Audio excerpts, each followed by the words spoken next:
They're doing their best to change the subject here and obscure the facts because the facts are difficult for them to face. The objective fact is that Manhattan has instituted pro-crime, anti-victim policies that have resulted in an increase in violent crime and created this dangerous situation in the community. And in one America's once great cities that was the symbol of freedom and opportunity and liberty.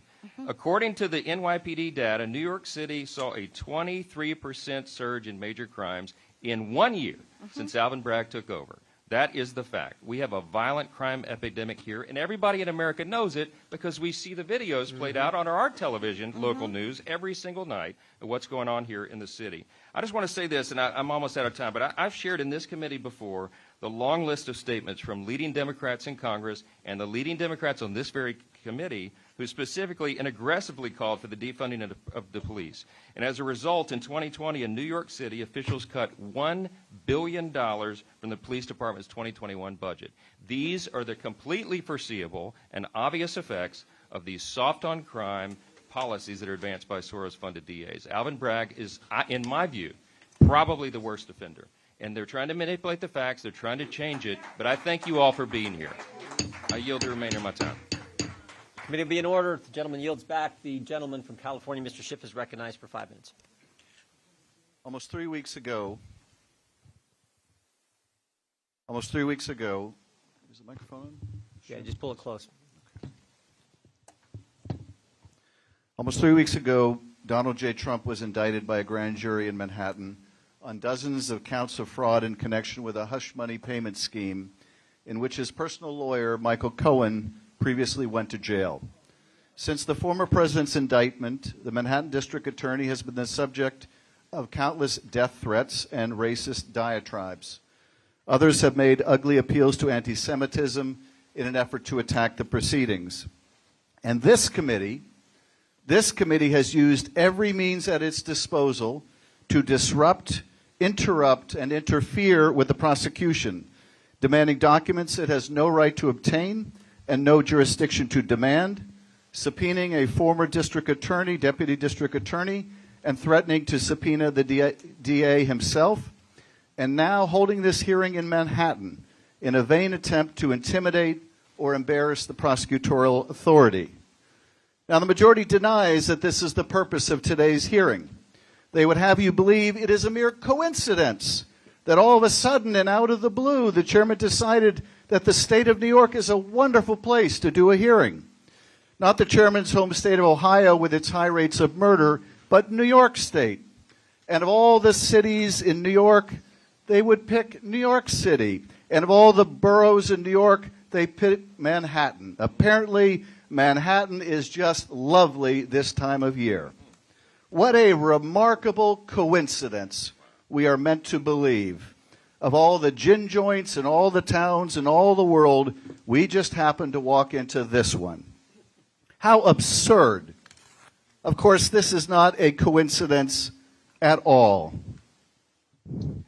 Instead, it is the GOP leadership in Congress doing what it has done best for the last 6 years, and that is to act as the criminal defense counsel for Donald J. Trump.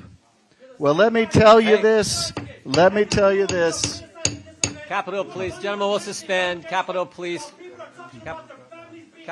will remove the gentleman from the audience. Let me tell you this. Gentlemen.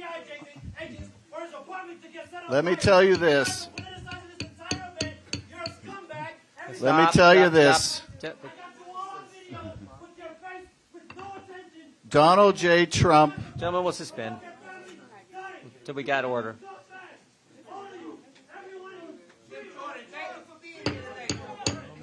Gentlemen will suspend. The audience has to be in order.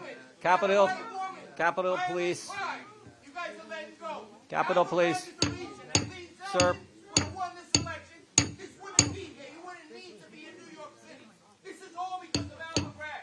Can we have order? We are working on it, Mr. Schiff. Gentlemen, Capitol Police, please remove the gentleman from the audience. No, you got to go. You got to go. I'm sorry. I've given you several warnings. You got to go, unfortunately. He's from my district.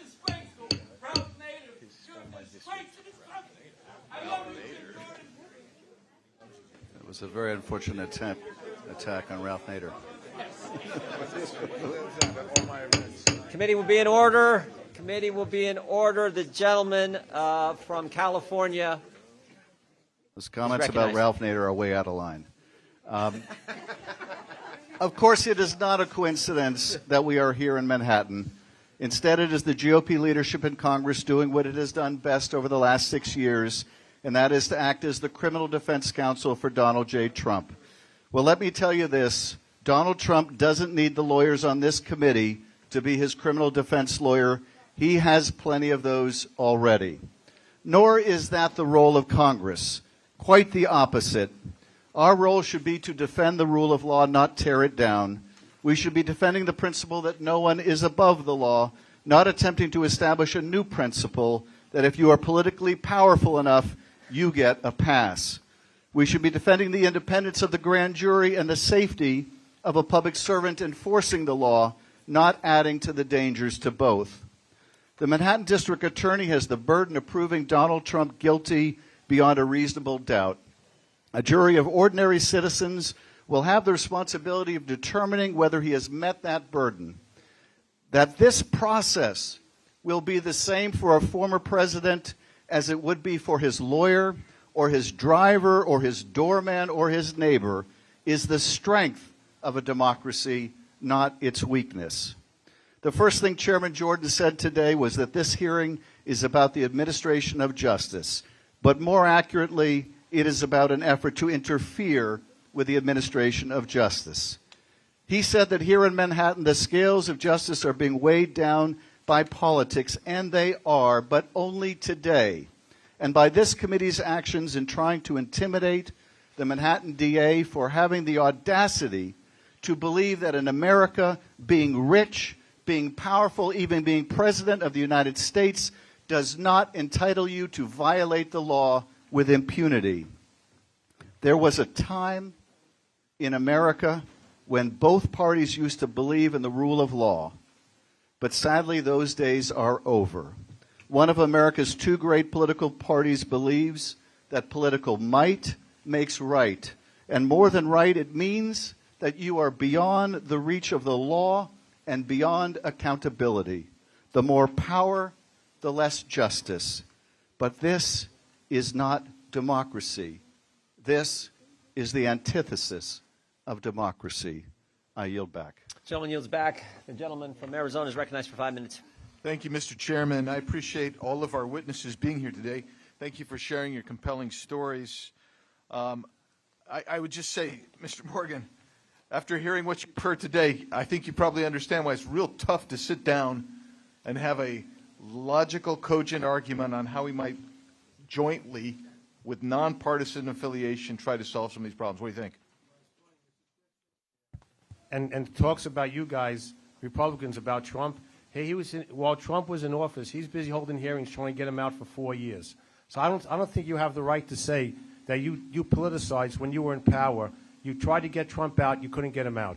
Let's face reality, you tried. The dossier was a fake, everything what it was. You tried to get him. He's sitting there laughing. That's very nice. And the other Democrats are telling us that we're all props for sitting there. Please don't talk down to us. It's really not nice. Thanks, Mr. Borg. Thank you. Thank you very much. So I wanted to just read some. These are not by a Republican. These aren't from Republican members of this committee. These are just comments here. This is what an individual said. I would add that, it's not so much from necessarily federal funding, but it's something that I do want to spend more time on and focus on, and use the pulpit representing the district in public safety. I think a lot of people walk around the city very scared right now, and the violent crime wave is very concerning. This individual also said, I think people are scared to go on the subway in the whole district. I've heard it from all over the place, from the wealthy areas in Tribeca, to Chinatown, to Borough Park, to Sunset Park. I think a lot of people are afraid. He also said, I'm very concerned about the safety in the city. He also said, I've been part of this community defending the victims and trying to protect the public for my whole career, and I think that those experiences resonate with people in different ways for different reasons, close quote. We cannot allow people to just continue to cycle through the system because it's demoralizing to the cops and it gives everyone a perception of danger. He also said, whether or not the data says that it's safe or not, there is a perception in the city that it is not safe, and one of the reasons for that is the perpetual recidivism that is going on, close quote. He also said, quote, you've got people randomly being shot on the subways. You've got people randomly being thrown into car trunks and driven to remote places and shot. There's an insecurity not felt in 25 years. It's scary to me and far away the number one issue, close quote. That didn't come from anybody on this side of the aisle. It didn't even come from any of you at the table. It came from Mr. Goldman over there. We sit in his district. He knows that there's a crime problem. And we've been hearing about a study. Let me refer you to the heritage study that my colleague referred to, and I ask that it's admission. Without objection. Thank you. Quote, when you remove the crime-infested, homicide-riddled cities from the state murder rate featured in the Third Way study, which was co-authored by Mr. Kessler, you dramatically lower the murder rate for that state, upending their conclusions, his conclusions, and exposing the piece for what it really is, a straightforward attempt at political projection dressed up as a study. That's what you've been hearing about to rebut the stories and the facts of the lives of the victims and the witnesses and those who live in this city today.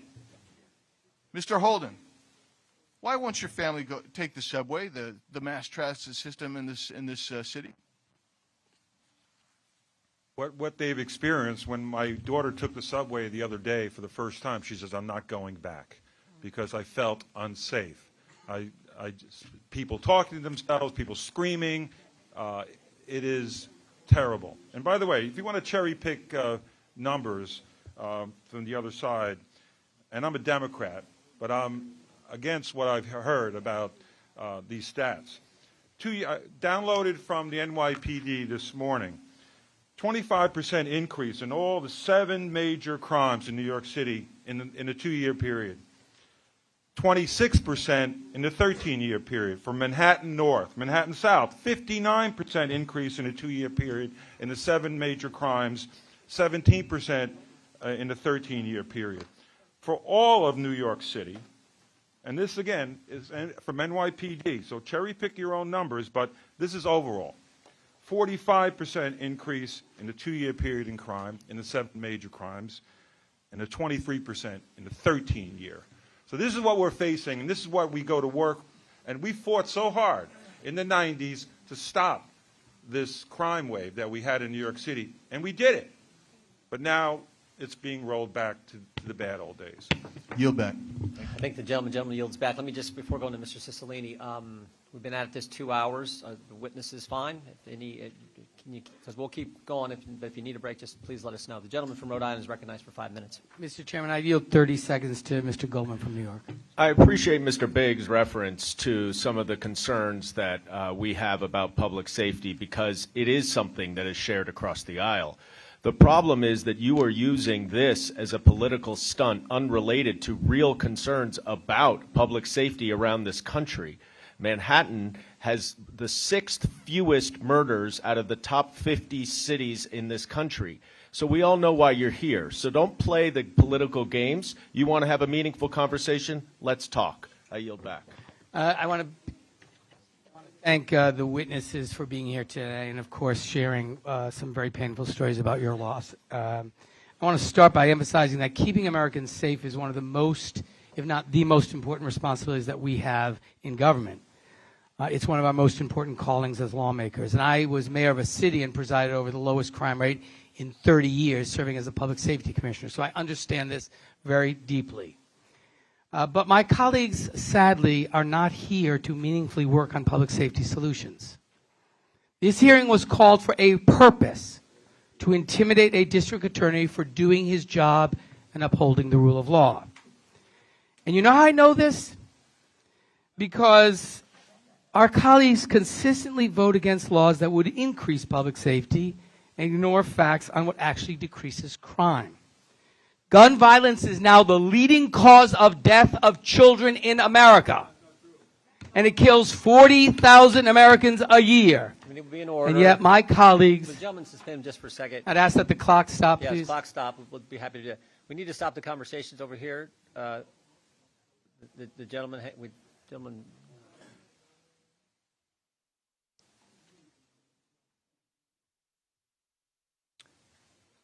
Gentleman deserves to be heard. The committee guests will please refrain from talking and chatting so that Mr. Cicilline can make his presentation and ask his questions.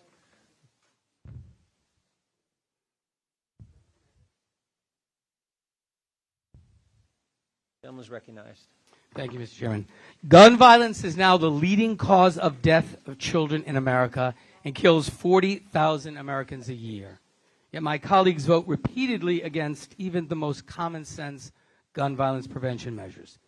They vote against getting assault weapons off the streets, despite the previous assault weapons ban that drastically reduced gun violence. They vote against alerting people to active shooters. They vote against safe storage and red flag laws. They vote against community-based crime prevention programs. They vote against background checks. And the list goes on and on. And more than that, they brought us here today to attack a district attorney who has actually seen a decrease in violent crime during his tenure, all because he dared to hold Donald Trump accountable.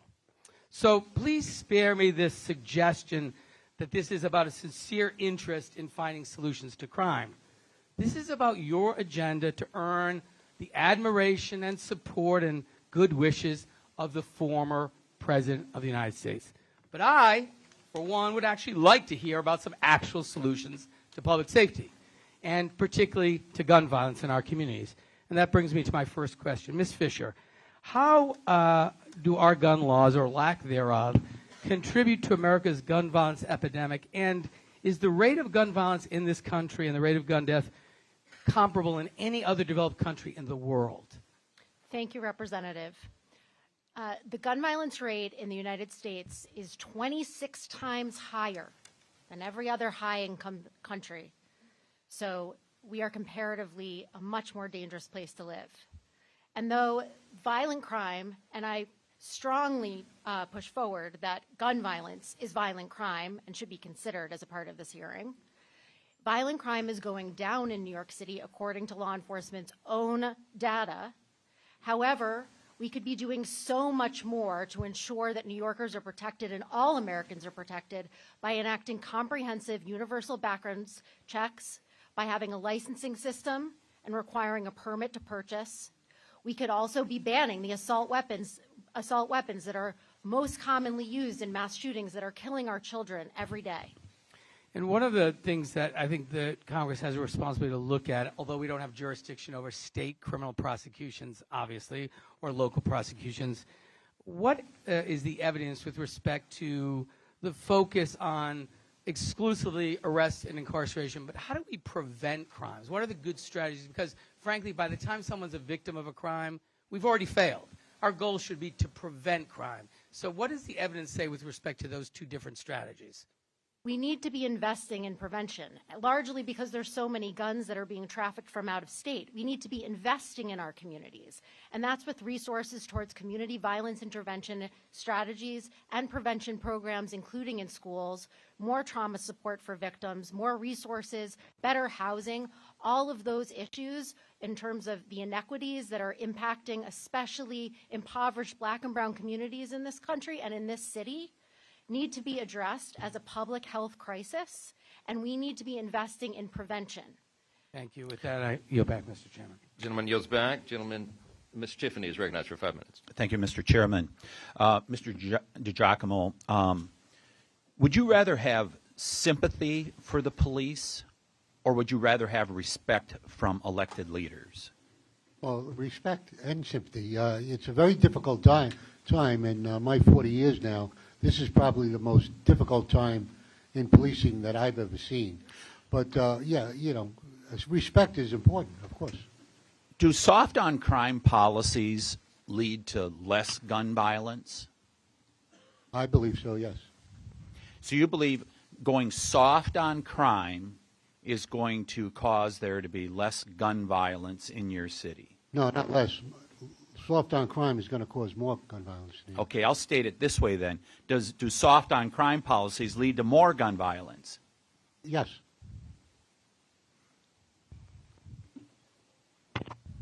Ms. Harrison and Ms. Brame, the ranking member said this city is safer. Is the city safer in your mind, Ms. Harrison?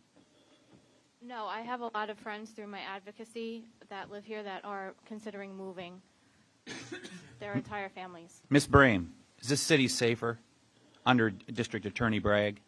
Absolutely not.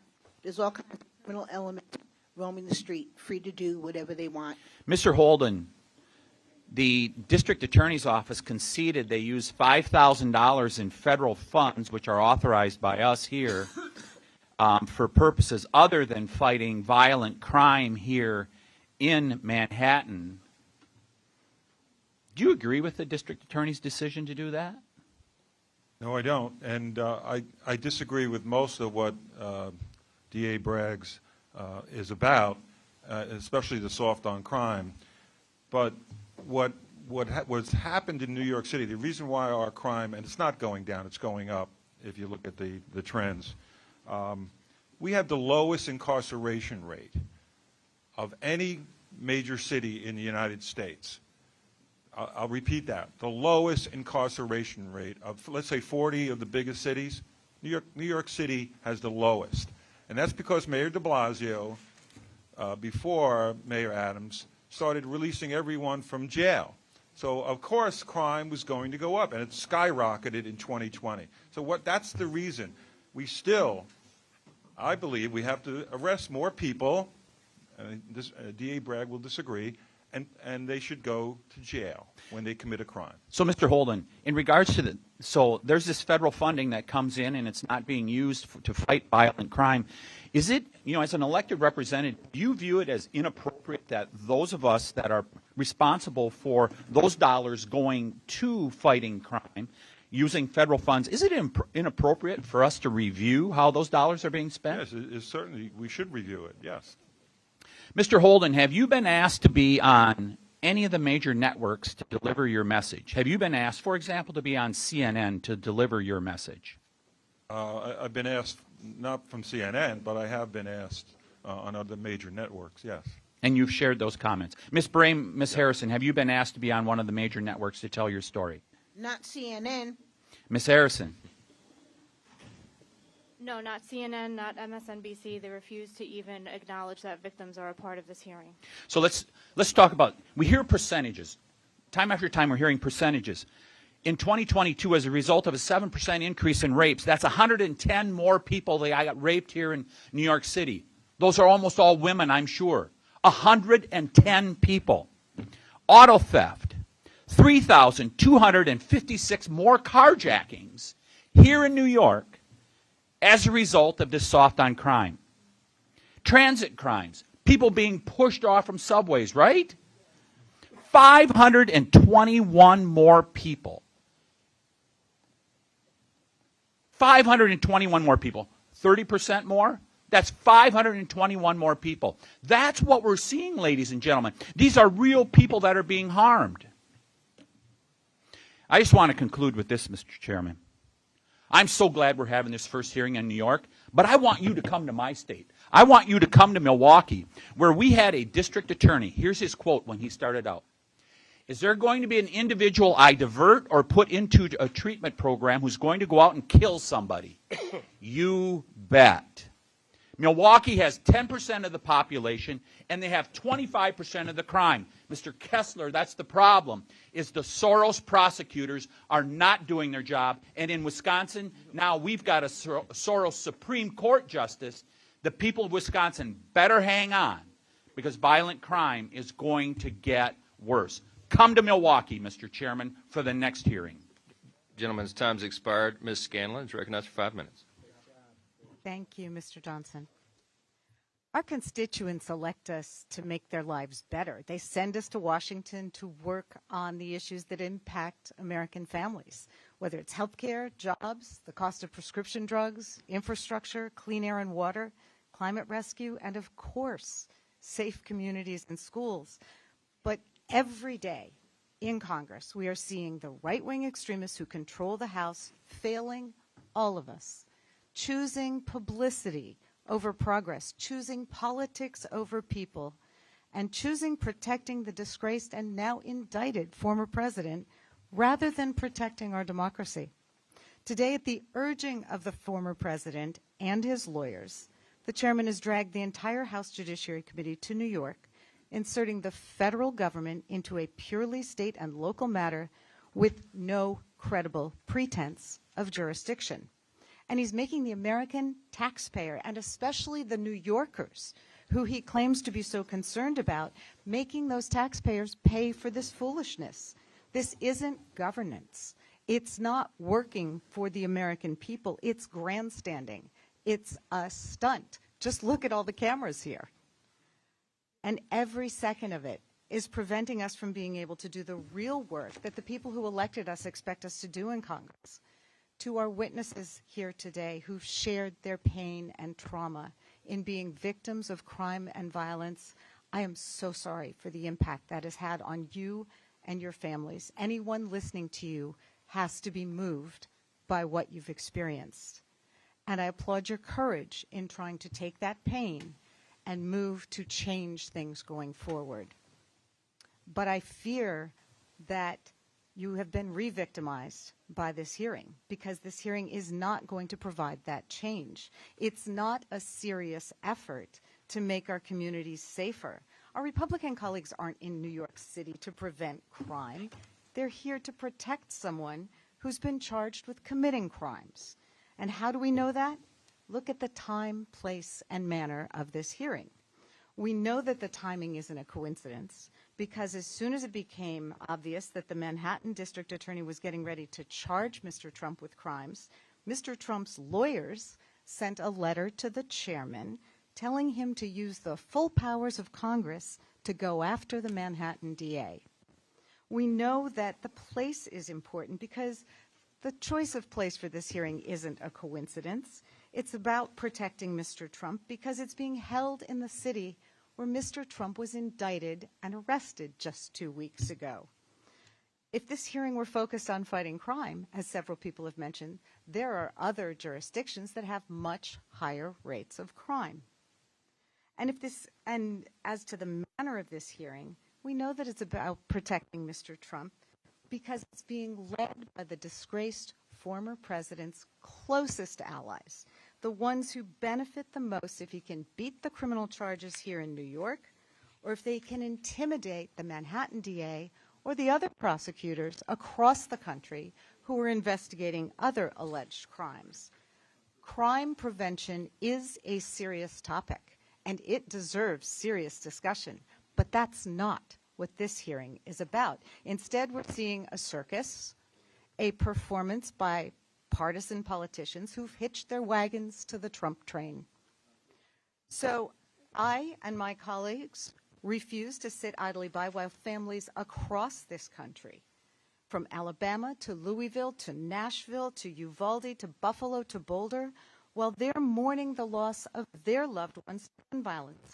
We stand ready to pass legislation to address the serious issues facing all Americans if our Republican colleagues will let us. Now, Ms. Fisher, you and several others have mentioned the iron pipeline, the route through which many of the crime guns in states like New York and Pennsylvania are acquired.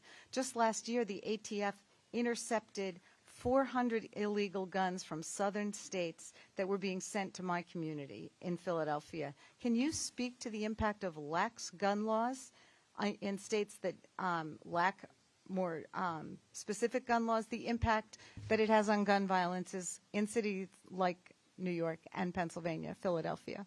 Absolutely. Thank you, Representative.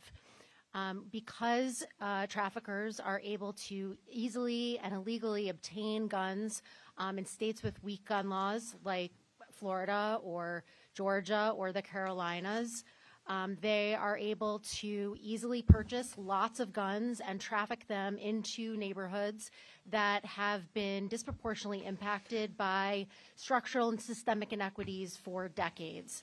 And we're talking about vulnerable communities that are already lacking in access to resources. And because of that, those guns are being used in crimes, and also because gun carrying is more likely when people feel afraid and they're feeling more powerful. Gentlelady's time has expired. Mr. Chairman, Gentlelady, I would just seek unanimous consent to enter into the record a report entitled Uncovering the Truth About Pennsylvania Crime Guns. without objection. Thank you. Gentleman from Texas, Mr. Good. Chairman, I'm sorry. They keep addressing us, the victims, who are here to testify and make change. We're here to effectuate change, and then not allowing us to just for a comment second, at Ms. all. Harrison. I'm sure Mr. Gooden will give you a chance to respond. The time belongs now to Mr. Gooden. Thank you. Thank you. And Ms. Brame, I heard you saying how disrespectful this was. I share your concerns. We're going to come back to you, but I'd first like to yield to the chairman. Oh, that's fine. I'll yield. Go to Ms. Harrison. You know, Ms. Brame, I'm disgusted with what I'm seeing. This is a serious event. We've called you all in here to share your experience. We've been called jackbooted thugs by the opposing party for having this hearing. It's been called foolishness. I don't believe your stories are foolish. We've heard from the congressman that represents this district just 6 months ago who said, quote, "You've got people randomly being shot on the subways. You've got people randomly being thrown into car trunks and driven to remote places and shot. There's an insecurity not felt here in 25 years," end quote. If the local congressman is saying that, then I don't believe you all are crazy for saying the same things. And I thank you all for being here. Ms. Brame, you've shared so much, and we thank you. Is there any further comments you'd like to have? We hear all the talk about the former president from the other side, but this is not a political hearing. Despite claims from the other side, and I'd give you the floor. The only people I hear talking about politics or President Trump is from the other side. I don't hear no one, I don't hear any of these victims, I don't hear anyone else talking about President Trump except from the people from the other side. From the other side of where? The other side of the moon, the other side of the world, the other side. Whatever that is. Let me tell you something. Victims can care less about anyone's political ideology or party. Neither do criminals. They don't go up to a person and ask them if they're a Democrat or a Republican before they bust them in the head, okay? Or before they push them in front of a train. Or before they stab them to death. These are real life people that we're dealing with. We pay you guys. Our tax dollars pay you. You work for us. We do not work for you. Committee will be in order. Committee will be in order. Now, belongs to the gentleman from Texas. Ms. Brame, I want to thank you again. And while the other side wants you to stop talking, I hope you'll continue well after today. Absolutely. And Absolutely. Thank you. I'll yield the balance of my time to the chairman. Well, I was just going to say, Ms. Harrison, are you grandstanding? No, and it seems like, as Madeline mentioned, the other side is here on taxpayer dollars. The least that they could do is listen to our side of it, ask us questions. They brought witnesses in to counter our horrific stories for their agenda. All they want to do is talk about gun legislation. Well, you can have all the gun legislation on the books, but if it's not enforced, which is what Alvin Bragg is doing, then it's not going to matter and people are going to die. And that's why we're here. And I appreciate your oversight because we do need help. And if they continue to ignore it, people are going to continue to die. Is this committee victimizing you, Ms. Brame, as Democrats said? Absolutely not. This committee has given me a platform, has given me a seat at the table to be able to tell my story and raise awareness for victims all over, not just New York City, but all over this country, especially from Philadelphia. Ms. Fisher, if the guns are the problem, why didn't the Democrats fix it? The Democrats have worked hard to pass Well, they had comprehensive... control. They controlled all the House, all the Senate. They still have the White House. Why didn't they fix it last Congress? We If the need answer is- comprehensive gun violence prevention legislation to be passed, and this Congress has the ability and the capacity to do that. I was in the Congress last session. So Mr. Natter was we the can do chair. it They now. tried. They could have passed. They didn't pass We it. need Congress to go back to Would the gentleman Washington and yield? pass strong Mr. gun violence Would the prevention gentleman yield? legislation. No, I'm going to go to Mr. DiGiacomo. Mr. DiGiacomo, are you grandstanding? Not at all. Honestly, I'm You're here representing the detectives of this great town, right? Absolutely, and very proud of it. I am not here other than to ask for help. Someone just said that we can't do anything here. Well, if the people of the United States Congress can't do anything to help us, we're in a lot of trouble, because there are some powerful people around this table that could help and stop the violence and make the streets safer for the people of New York City and the police officers and detectives that serve them. Thank you. We're here for help. Thank we you. need help. I thank the gentleman from Texas, and the gentleman yields back. The chair now recognizes the gentlelady from Pennsylvania, Ms. Dean. Thank you, Mr. Chairman. I thank all of the witnesses for being here Would today. the gentlelady yield for a moment? Yes, Mr. Nadler. Thank you. I just want to answer Mr. Jordan's question. Last year, when we were in control, the Democrats in the House passed very comprehensive gun control legislation. The Democrats in the Senate voted for very comprehensive gun control legislation, but because of the filibuster, you needed 60 votes, and we got no Republican votes, and that's why it didn't pass. I thank the gentlelady. I yield back. I echo the statistics that were just offered by the ranking member, Mr. Nadler. Democrats have been working to reduce crime, to reduce gun violence, crime, wherever we can. And let me say, everyone, I believe everyone in this room has sympathy for the horrific stories, the horrific losses of life, the horrific attacks, the anti-Semitic attack on your son. We have great sympathy. We hear you. You are properly raising your voices. Don't let anything that we have to say indicate that we don't think you should be lifting your voices. But there is an underlying sham going on here. I know you don't like to hear it. Your voices are important, but two things can be true at the same time. We are not properly here. It is not our jurisdiction to oversee or to interfere with an independent district attorney's office. We are not properly here. This is not our jurisdiction. I wish None of us are that, asking you to excuse me, interfere. Gentlelady controls the time. it is proper that you raise your voices, but it is hypocritical that we are here. If this committee wants to do something about violence in this country, about the horrific losses of life, do something. Work on legislation with us. This weekend, 2 more mass shootings. Is that calling your attention? Are you up in arms to say, what in God's name can we do to reduce the slaughter of our children, your children, our children? It's the 3rd Monday of April, and so far this year, more than 5,000 people have been killed by gun violence. Another 9,200 caught in the crossfire. Nearly 500 children and teenagers have died because of rampant gun violence.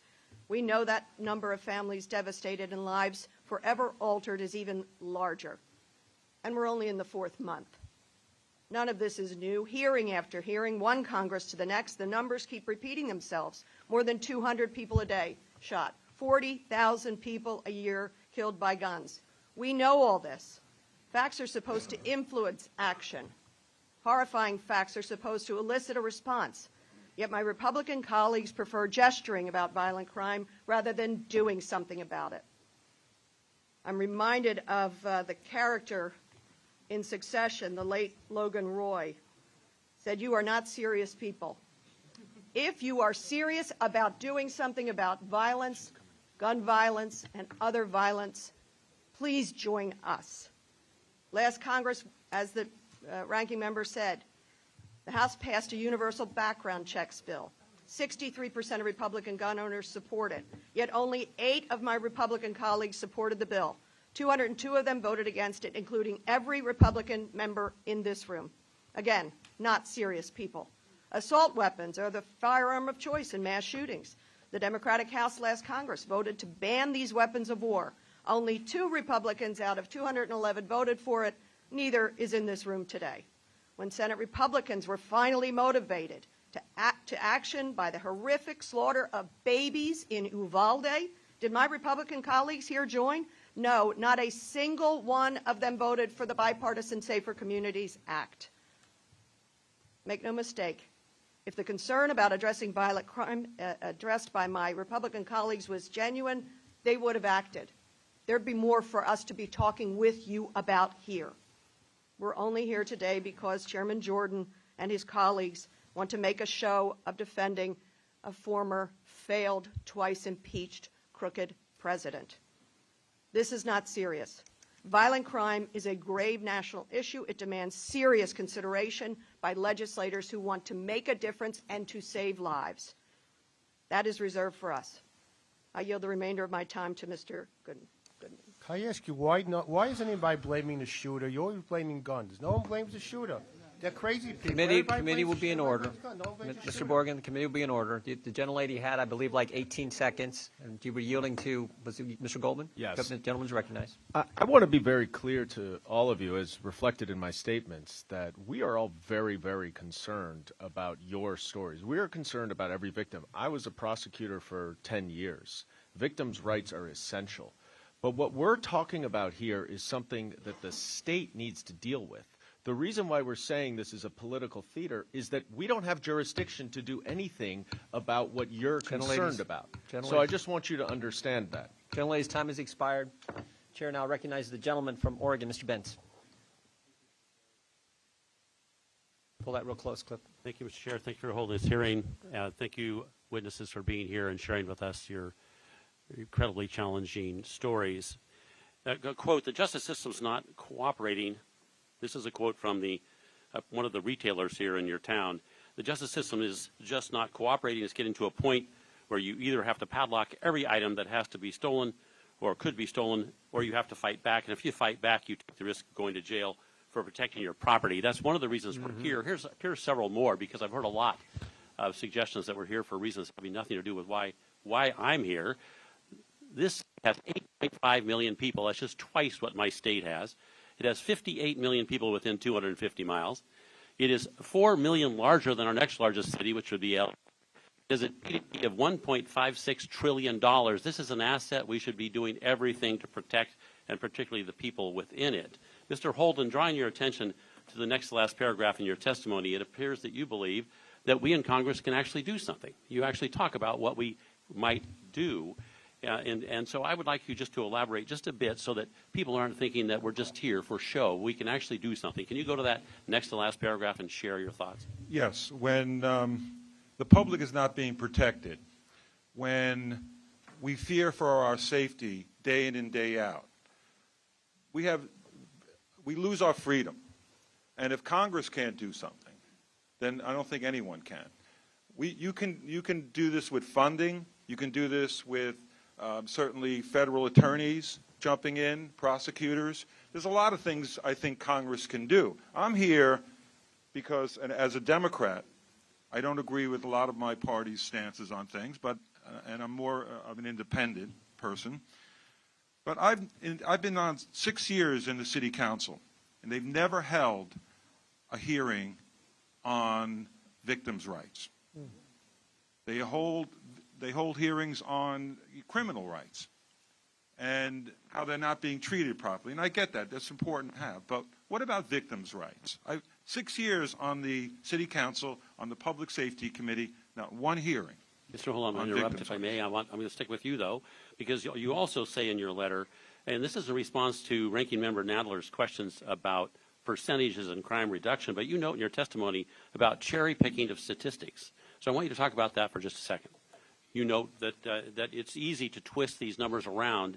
And I'm kind of reminded about something that was said a little earlier, that it's easy to focus on percentages, but we should be focusing on the real numbers, as Mr. Tiffany pointed out, the thousands when we talk about percentages as though it's meaningless. Tell me what you say in your letter. That's a real thing, because I have businesses, and I have one individual owns 4 gas stations in my district, and he's from Southeast Asia. He's an immigrant.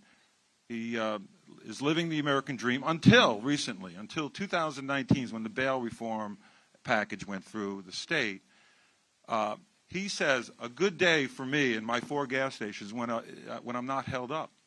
We consider it a good day. He's losing $2,000 or $3,000 a day in the 4 gas stations with petty theft and being held up. It's a serious issue, and we fought to get crime. We had 17 straight years in New York City of crime reduction up until 2019 when they pushed the bail reform and discovery through the state.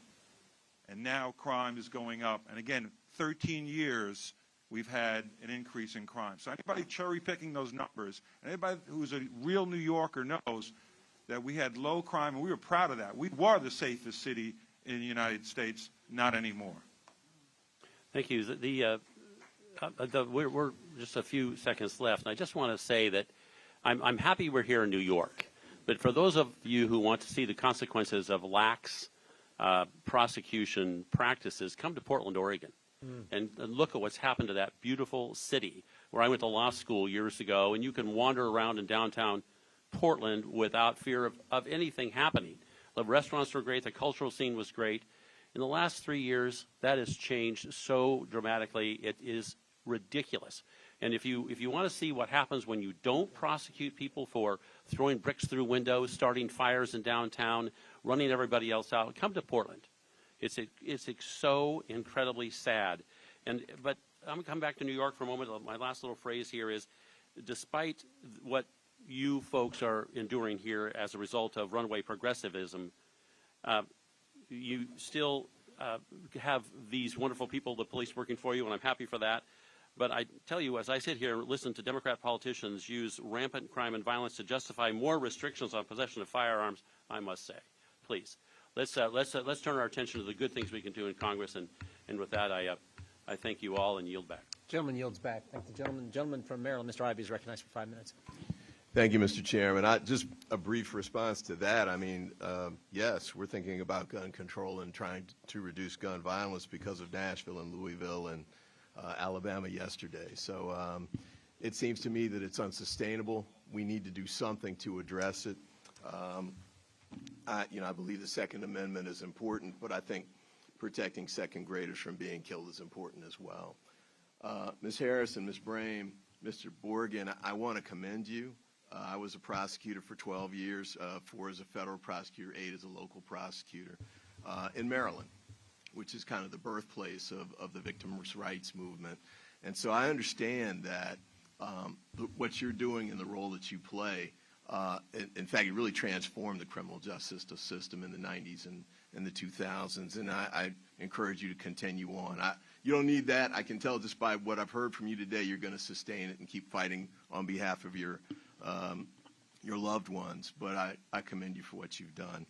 I did want to say this with respect to whether this is serious or not, and I'm not going to look in people's hearts and try and judge the motives for whether these hearings are serious or not, or what's behind them. But I'll say this: we've got Republican colleagues who've introduced legislation to eliminate the ATF, eliminate the FBI. Mr. Trump called for defunding the Department of Justice and the FBI. As a former federal prosecutor, I can tell you that if you get rid of those 3 agencies, there's no federal mechanism or arm to actually prosecute violent crime at the federal level. That means terrorism, that means gangs, that means multi-state issues. The big takedown of the Sinaloa cartel on Friday, I think was the reason we were able to do that was because we had a strong federal government that was able to cross federal lines and international lines and complete those prosecutions. So I certainly oppose to defund the federal law enforcement arms that we've had discussions about. And with respect to the funding in general, I think even at the local level, the federal government can and has been helpful and should be more helpful too from a funding standpoint. I think it's right, we can't really meddle in local prosecutions per se, but funding for victims' rights, for resources, for training, for hiring and retention police officers, because I know police departments are competing now for a shortage of officers. So I think it's important for us to try and step in that way. But I would encourage my colleagues on the other side to speak about the specific types of proposals they would put forward at the federal level to address the local crime issues that you're talking about here today, because I haven't heard any so far. With that, I'll yield the remainder of my time to Mr. Goldman. Thank you, Mr. Ivey. Mr. Borgen, I understand that your son was the victim of an anti-Semitic attack and I'm terribly sorry to hear this. Anti-Semitism hits all of us, regardless of party. And now that we have recently learned that George Santos, who not only remains in Congress but is announcing his re-election campaign today, is not actually Jewish, the ranking member and I are the only Jewish members from the entire state of New York.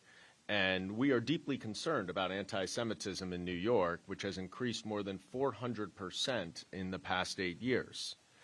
Now, today we've already heard two members of the majority reference what one called the Sorosization of the criminal justice system, which is, of course, a reference to George Soros, a Holocaust survivor who lived the American dream. Many more have said the same. My constituents are very concerned that these smears related to Mr. Soros-supported prosecutors are anti-Semitic. Do you believe they're anti-Semitic?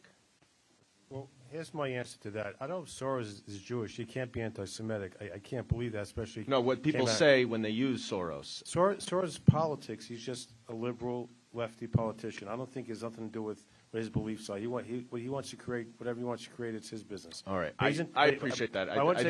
But I don't have a lot of time, and I'm sorry. I think Mark Levine, who just got elected from Lower Manhattan, got a petition signed with 29 signatures protesting this conference. I don't know if you're aware of it. Can I just reclaim my time, because I only have 20 seconds, and I want to mention that when I was walking in here today, there was a man outside with a sign, and I would just like to hold this sign up.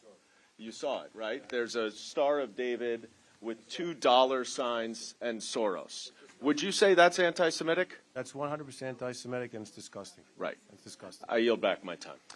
Gentleman yields back. The chair now recognizes the gentleman from Virginia, Mr. Klein.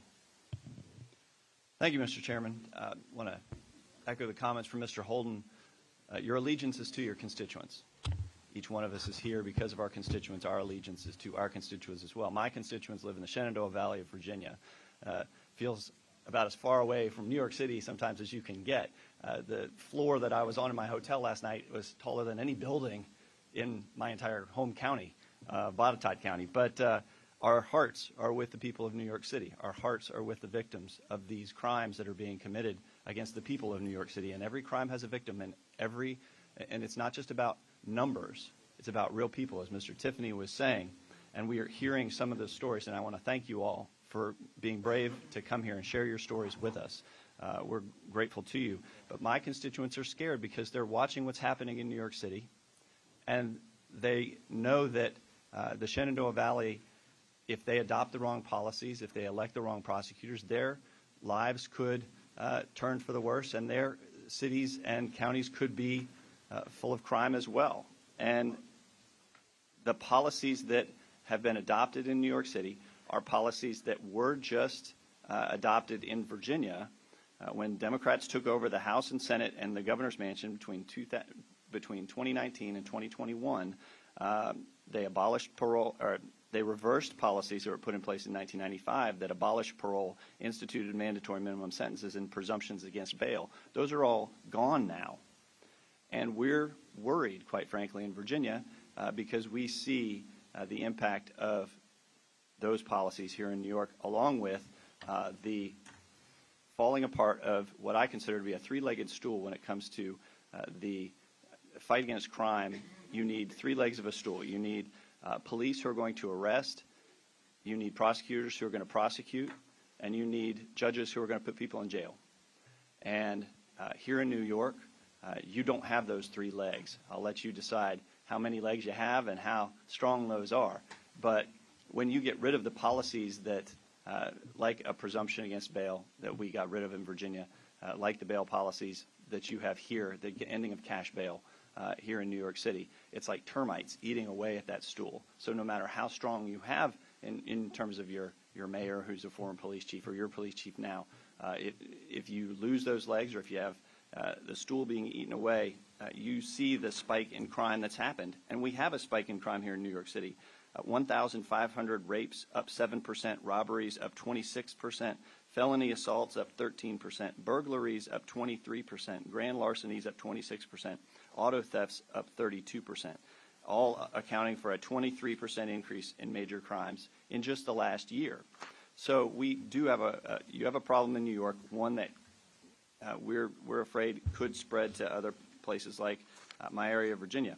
You know, we talked about the use of taxpayer dollars, and Ms. Brame, you talked about the lack of services that you received. And so we inquired about how many taxpayer dollars go to New York City and to Alvin Bragg's office. The DA's office receives $204,730 in federal grant money during the current award period from the Department of Justice's Justice Assistance Grant Program, which is subgranted to the City of New York, goes toward addressing violent and other felony crimes in our jurisdiction. More interestingly, and more to your point, the DA's office received $583,111 in federal grant money yearly this past year from the Victims of Crime Victim and Witness Assistance Grant Program, which is subgranted through the New York State Office of Victim Services. Use of these funds is to be used to provide information to victims and their families related to the prosecution of cases and assisting victims with understanding the criminal justice system. Over $500,000 sitting in Alvin Bragg's office to help people like you. Do you feel like you got help from Alvin Bragg as the case was going forward? No, I received no help from his office. Me and my family, we were treated like garbage. You know, I can't describe it any more than, you know, what I have already. You know, it was the most horrific experience that I've ever experienced. It was just bad. Were you alerted when the plea deals were cut for two of those offenders? Were you alerted to those plea deals when they were cut? No. Were you allowed to put a victim's statement into Not record? for Mary Saunders. Not upon her sentencing. For Travis Stewart, I did, and for the other two. But they dismissed those gang assault and those murder indictments behind my back. That's abhorrent and did not do justice to you or to the son that you lost. And Not at we all. apologize. Not at all. I yield back. Gentleman yields back. Before recognizing the gentleman from New York, I see we're joined by one of our other colleagues, the gentlelady from here in New York City, Staten Island, Ms. Malley-Takis. Thank you for joining us and for your concern about what's happening here. We now recognize, pursuant to the agreement reached with Mr. Nadler's staff, the gentleman from New York for 2.5 minutes. Thank you, Mr. Chairman. Again, and thank you, Mr. Johnson, for giving me some previous time. I want to continue my previous statement. Back in the 80s, late 80s and 90s, this was a tough town. It was tough to live here. Crime was really very violent, and as I said earlier, during that period I had the opportunity to work for a victim services agency, providing services for crime victims. And I was also the president of the 34th Precinct Community Council. And if that's one thing that I really learned during those 2 decades, was that you cannot really simply talk about crime without talking about guns. You just can't do it, because 80% of the homicides are committed by guns. Now, we're not minimizing the other 20%. They're also equally important. But 80% are committed by guns. This past Easter Sunday, a young man gets shot and killed on 137th Street, not too far where Mr. Alba used to work. Why? A gun. Just this weekend in Alabama, this Saturday, 4 people shot and killed with what?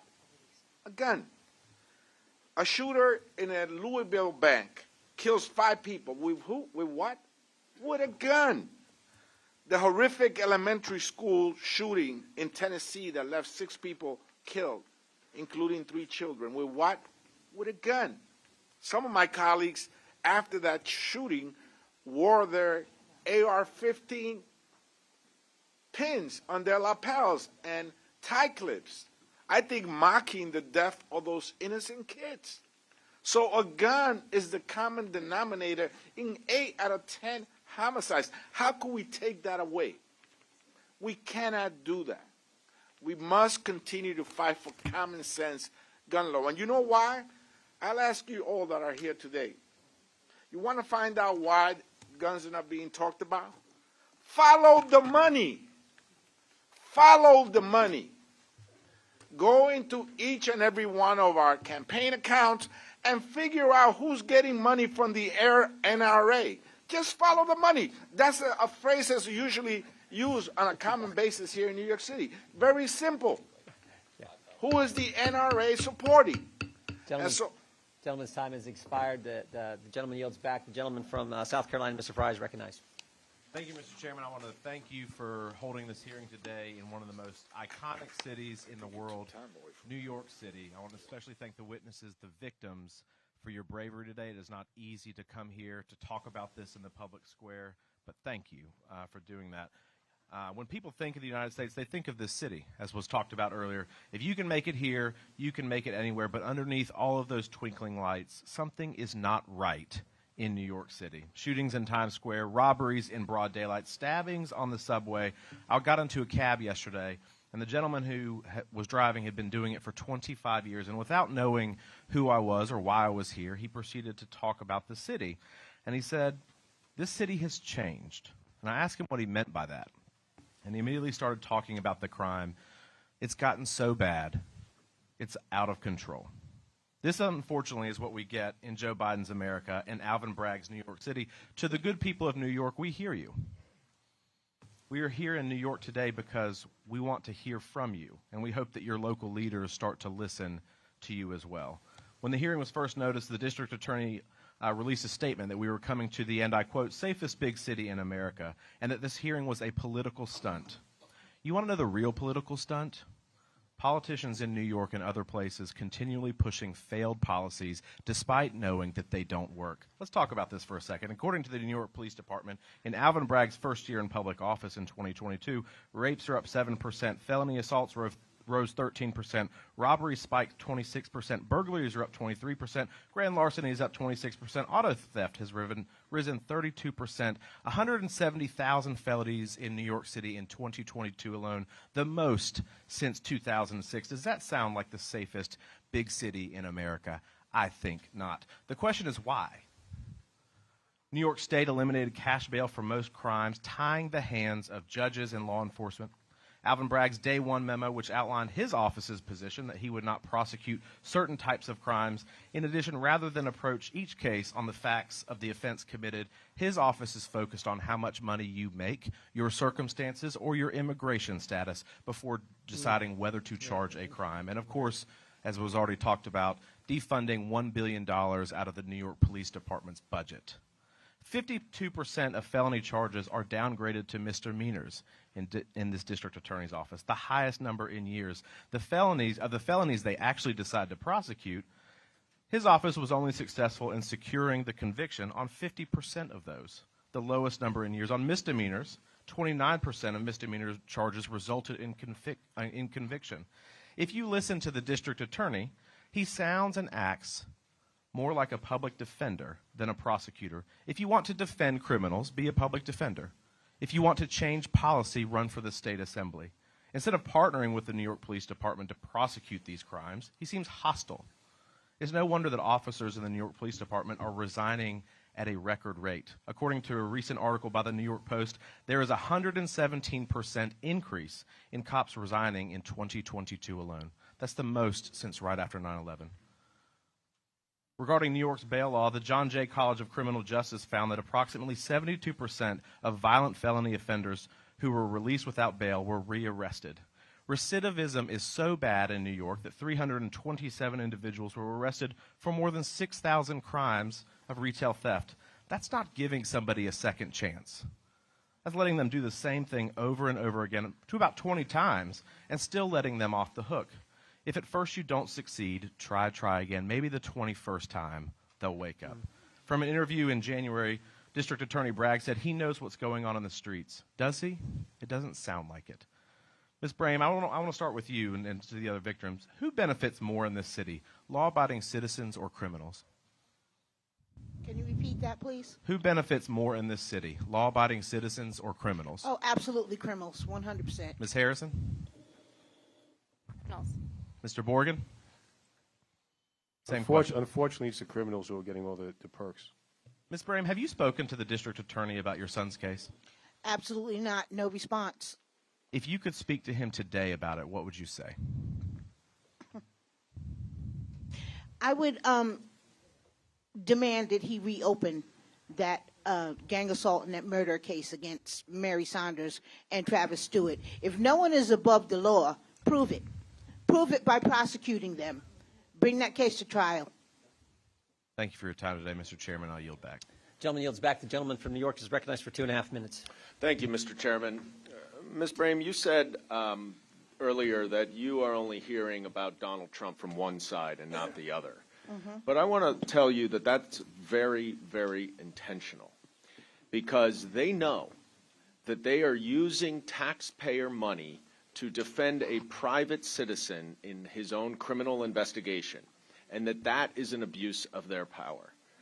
The day before this investigation began, public reporting revealed that Donald Trump and his legal team directed House Republicans to initiate an investigation into Alvin Bragg. And they're now scrambling to justify this investigation with after-the-fact explanations, including the preposterous explanation that he spent $5,000 of federal money on this years-long investigation. They have spent many multiples of that amount of money on this hearing alone in order to hold it in Manhattan. Now, I've asked the chairman and other members of House leadership to tell the American public what kind of collusion they have been doing with Donald Trump to use the power of this committee and of this Congress to interfere in this prosecution. They have thus far refused. But we will learn about that collusion, because the Manhattan District Attorney has a lawsuit against the chairman, and they will be able to compel disclosure of the communication and coordination as part of that lawsuit. But that's why we are here, and that's what we want to emphasize to you. And we're not insulting you. Your experiences are devastating. But the problem is that this is a charade to cover up for an abuse of power, that they are going around talking incessantly outside of this hearing about Donald Trump. And the purpose of this hearing is to cover up for what they know to be an inappropriate investigation.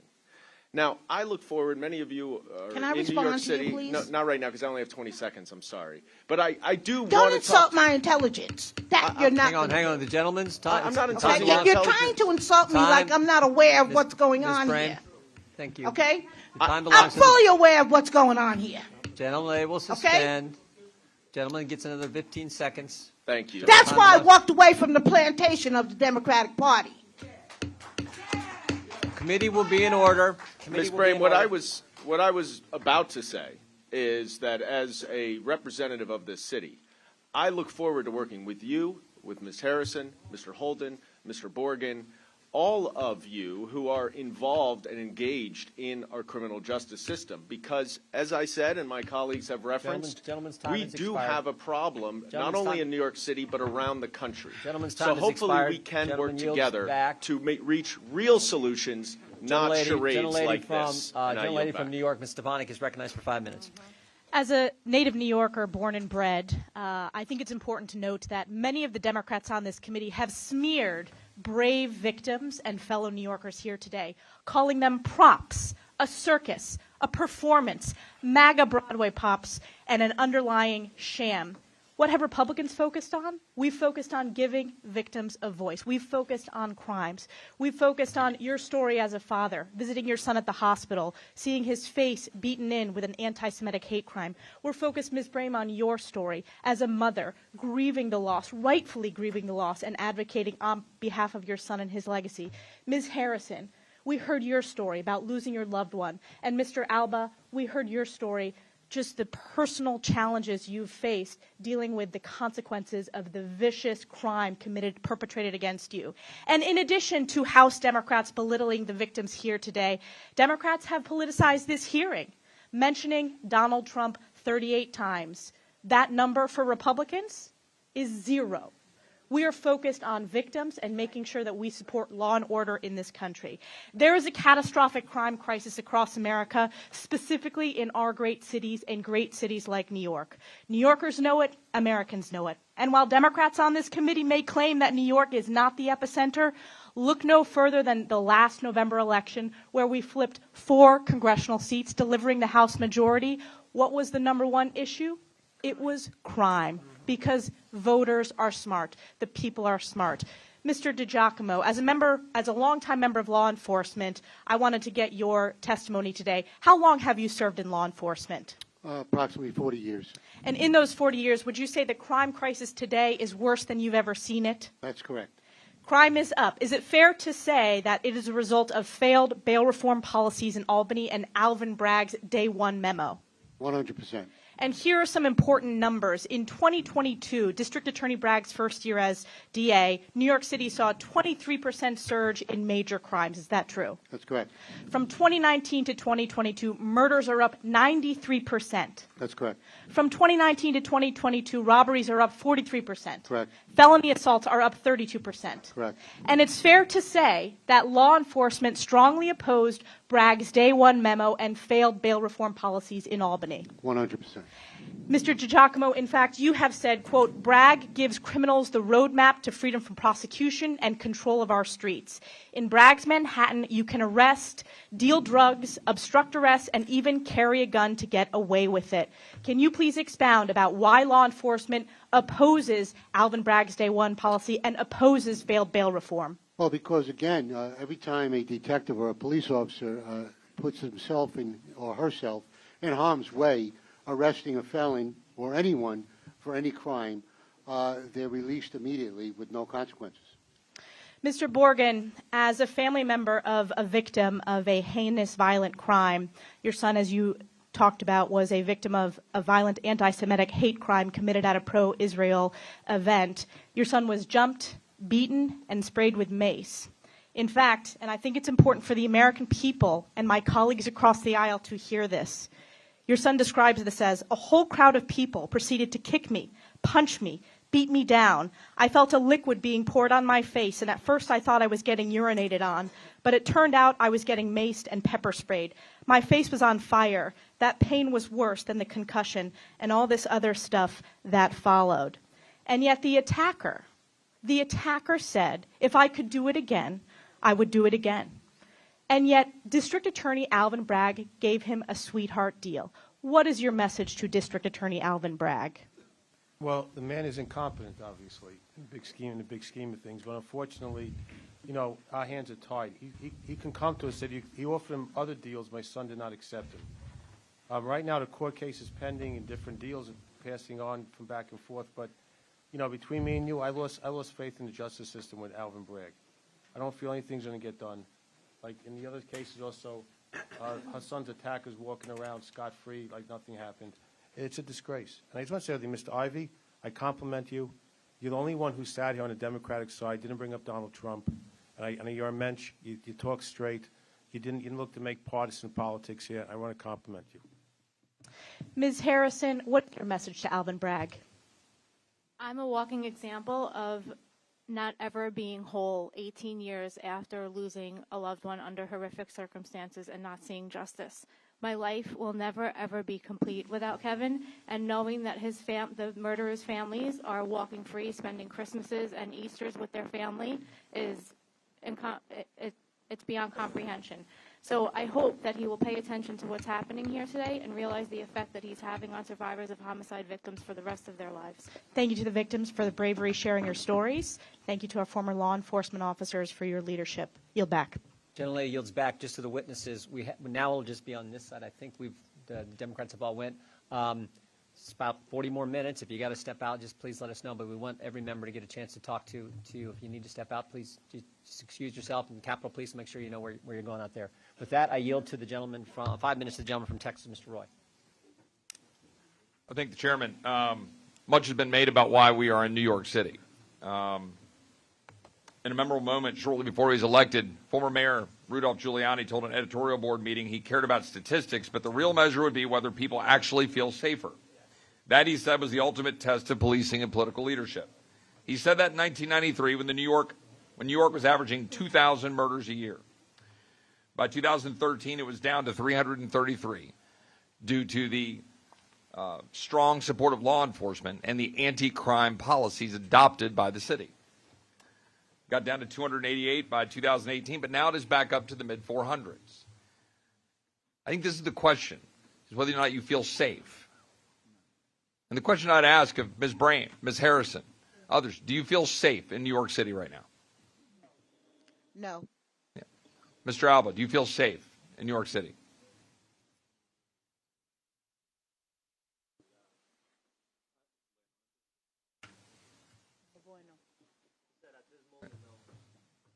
Right. And Mr.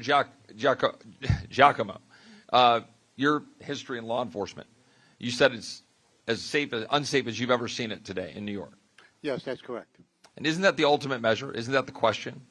And I think one of the things that I think merits focusing on is the question that my colleagues on the other side of the aisle have been talking about in terms of jurisdiction. What is the jurisdiction here? Mr. Giacomo, are you familiar with 922G and 924C in the federal code? No, I'm not. I'm sorry. 922G being felons in possession, 924C being the ability to be able to go after somebody and give it a heightened sentencing for their use of firearms and crimes. And my question here, we might suspend. The committee will suspend.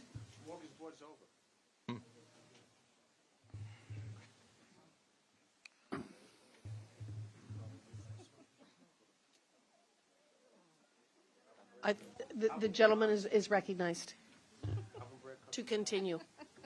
All right, so we're back on. 922G and 924C, these are federal crimes, right? And they're federal crimes that we have programs like Project Safe Neighborhoods that work with local law enforcement, where we have the United States Attorney's Office in coordination to try to combat crime and the use of firearms in crimes. Now, I suppose we could go through and look at the laundry list of legislation that my colleagues on the other side of the aisle have introduced to repeal said federal laws, that these federal laws should not exist. Now, we want to have a debate about federalism about that. Happy to have it. But we're not doing that, are we? Because that's not what this is about. It's about show.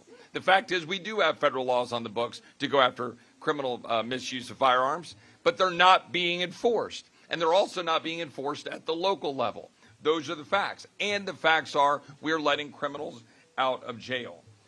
If you look at the data is clear.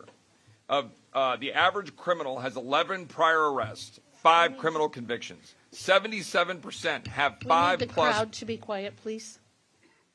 Thank you. 5+ prior arrests. 74% have prior violent arrests. 30% have prior arrests for guns and weapon offenses. Even though these individuals have lengthy criminal records, 52% served a year or less. 60% are rearrested within 2 years of release. The fact is we have a recidivism problem, and we have now gone down the road of decarceration. Hundreds of thousands of criminals have been released. Just since 2020, the incarcerated population is down about 300,000. When it was 2.1 million, which, by the way, was pretty far down from the levels when we had the safest numbers and the safest streets in the city. But this isn't about some libertarian worldview of letting out a few potheads who are allegedly rotting in jail. 88% of prisoners are incarcerated in the state systems for murder, rape, robbery, and assault.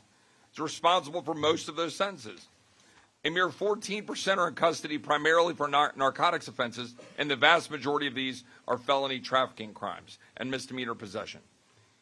My question is for you, Mr. Giacomo, is do you think that we have a problem with the gun issue, or do you think we have a problem with letting criminals out on the streets? Well, the criminals are being let out at an alarming rate. And I just want to make it clear here that the guns, I'm speaking for New York City, the guns that are being used here in New York City are illegal guns. Yeah. They're illegal guns that are brought here into New York City and being used to victimize the people. And are they being prosecuted heavily by the DA here? No, they're not. Right. And isn't that the problem?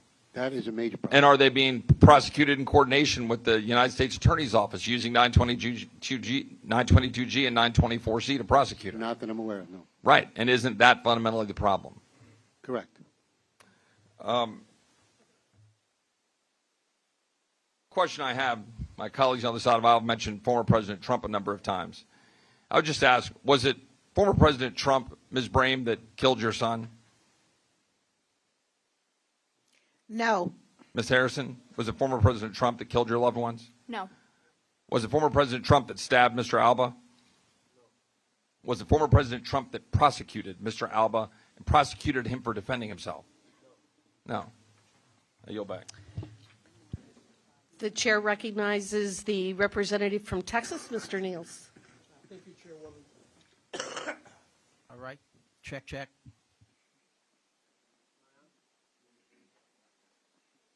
All right. As a former law enforcement officer for 30 years, sheriff of a large county in the great state of Texas, what I've seen happening in our country is disturbing and should be a concern to all of us. Crime is at an all-time high. The American people can't trust their government. And the left wants to defund the police because law enforcement shootings where police acted inappropriately, and those officers were rightly charged and sentenced. What we saw in 2020 with rioting across our country, led to numerous attacks on law enforcement and citizens with hundreds of millions of dollars in damage to buildings. The left will rally their troops. They'll rally them. They'll get them all together in the name of social justice. But little is being made of the hundreds of victims of crime in Chicago and New York and other large cities run by liberals, because the victims and suspects of those crimes are predominantly black. And in those cases, black lives don't matter. Right. They don't matter. Shame on them. And the dishonest media. The dishonest media is the greatest threat, folks. You in the back. You are the greatest threats to this country. And we've seen it, and the American people know it. Most people on the left, if not in this room, you've heard of Eric Gardner. I'm sure you've heard of him. You've heard of George Floyd. You've heard of Trayvon Martin, Michael Brown. You've heard of all those names. But what about the hundreds of innocent victims in Chicago, Philadelphia, Baltimore? You'll never hear their names. You'll never hear them named. Shameful. If you've watched the news lately, it's no shocker. Alvin Bragg likes to prosecute. He's even a fan of increasing misdemeanors to felonies for certain individuals he don't like. Some of those individuals, he said, he's the greatest danger to our country. Mr. Bragg, I hope you're watching. I hope you're watching today, sir. You're a disgrace. You're a danger to this country, and I will do everything I can in my power to hold you accountable. Your job, Mr. Bragg, is to protect the residents here in Manhattan, and decreasing felonies to misdemeanors. Decreasing felonies to misdemeanors and is dangerous and places the victim last. Mr. Kessler, I'll start with you. You work for Senator Schumer and other members on crime policy. That's great. So I want to get your perspective on this Day One memo. You're familiar? You familiar with this? I am not. You're not familiar with this Day One memo, and you come here today? I should provide you a copy. According to the Manhattan DA, the aim of the Day One memo is to reduce Manhattan's over-incarceration issue and to deliver safety and fairness for all. And so I ask you, you're not familiar with the memo.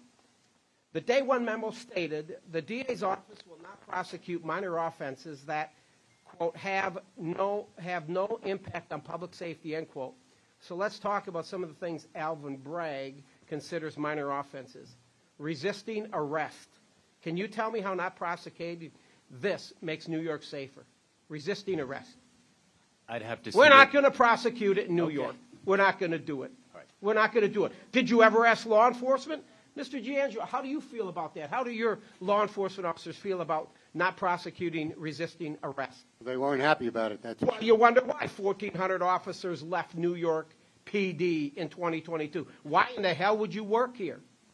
I'd go out into the suburbs where you can go out there and fight crime and be respected. You're not getting that in these large cities such as Manhattan. You want to defund NYPD $1 billion in 2020, and you wonder why we are in the state of emergency we are in.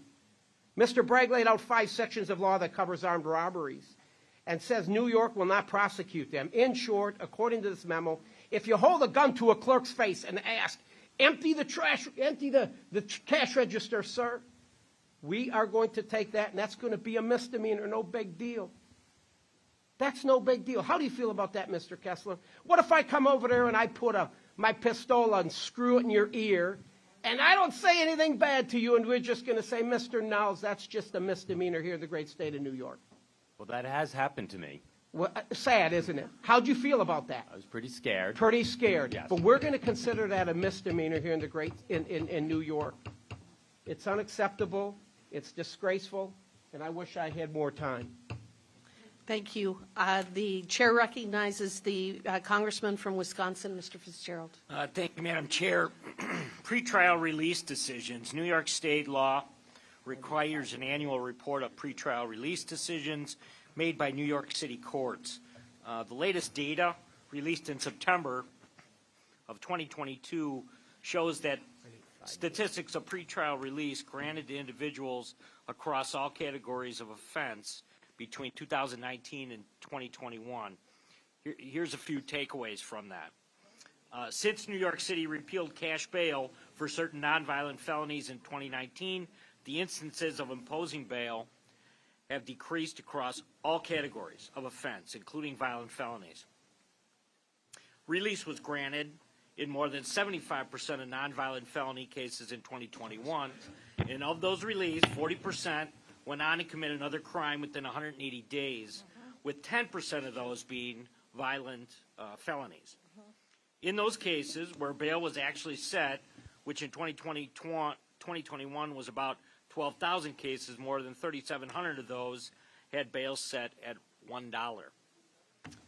I wanted to highlight those statistics for a couple of reasons. The first is to show that weak bail policies in New York City do, in fact, have an effect on violent crime. Thousands of violent felony offenders are being released under their own reconnaissance, or in some cases, like I said, for $1. And then within 6 months, are back in front of the same judge. And then the second is to say that the pretrial release statistics play an important role in helping the public and Congress, actually, understand whether a state's bail policies are contributing to a spike in violent crime. So I'd ask this, and I'd ask Congress, that we should take up a bill that we've worked on in past Congresses, and the Pretrial Release Reporting Act, so we can see how other state bail policies are contributing to really an epidemic that's nationwide right now. So, Ms. Harrison, I was going to ask you, can you just comment kind of in general on pretrial statistics and the issues related to that, not just in New York, but nationwide? I mean, as you mentioned, we see it across the board all over the news that people are killed or victimized by people that are released under pretrial, least restrictive conditions, bail reform, cashless bail, whatever you want to call it. We have over 305 people that are dead in New York because of bail reform. Christina Lee was murdered here in New York by somebody that was on supervised release, which really is non-existent. So across the board, across the country, it's awful, and it's victimizing people. Thank you. Mr. DiGiacomo, I just wanted to get your opinion on how these type of pretrial decisions erodes the relationship between law enforcement and the district attorney's office. Well, I've always remembered the police and the district attorney's office work together to help the victims of crime. I don't see that happening in Manhattan, and it's caused more people to die.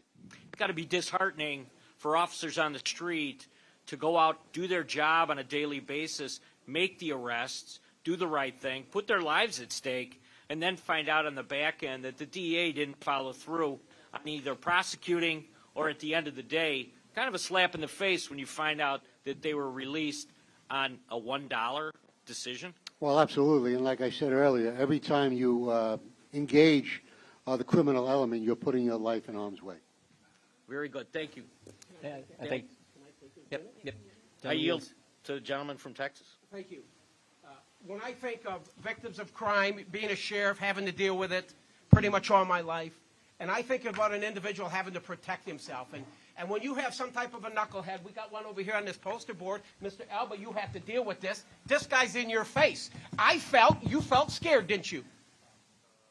Did you feel this guy was going to possibly kill you, maybe cause serious bodily injury, if not death? then you have a right. You have a right as an American citizen to use deadly force, sir, and eliminate that threat. You have a right to do that. Everybody in this room would agree with that, wouldn't you?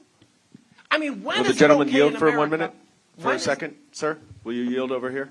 When can we look at, if somebody puts a knife to you or a clerk at a cashier anywhere in this country, and he's threatening to say, I'm going to kill you, you don't give your money, I would encourage the residents in the great state of Texas and my county to defend yourself. Defend yourself. You are given that God-given right. And that means pulling out a weapon and put two at center mass. You'll reduce recidivism, won't you? And you won't have a repeat offender. Gentleman, time has expired. The gentlelady from Indiana, Ms. Sparks, is recognized. Thank you, Mr. Chairman. I'm one person who always believed that the greatest of our country is the freedoms and greatness of our people. And someone who came from a communist country, it appalled me what's happening in our country. And I said that, unfortunately, Congress became a circus and charade. Unfortunately, what's happening in your district is also a circuit and charade. And I appreciate people being here, Mr. Alba, Ms. Harrison, Ms. Brame, and actually sharing your personal story. And I apologize on the behalf of the Congress.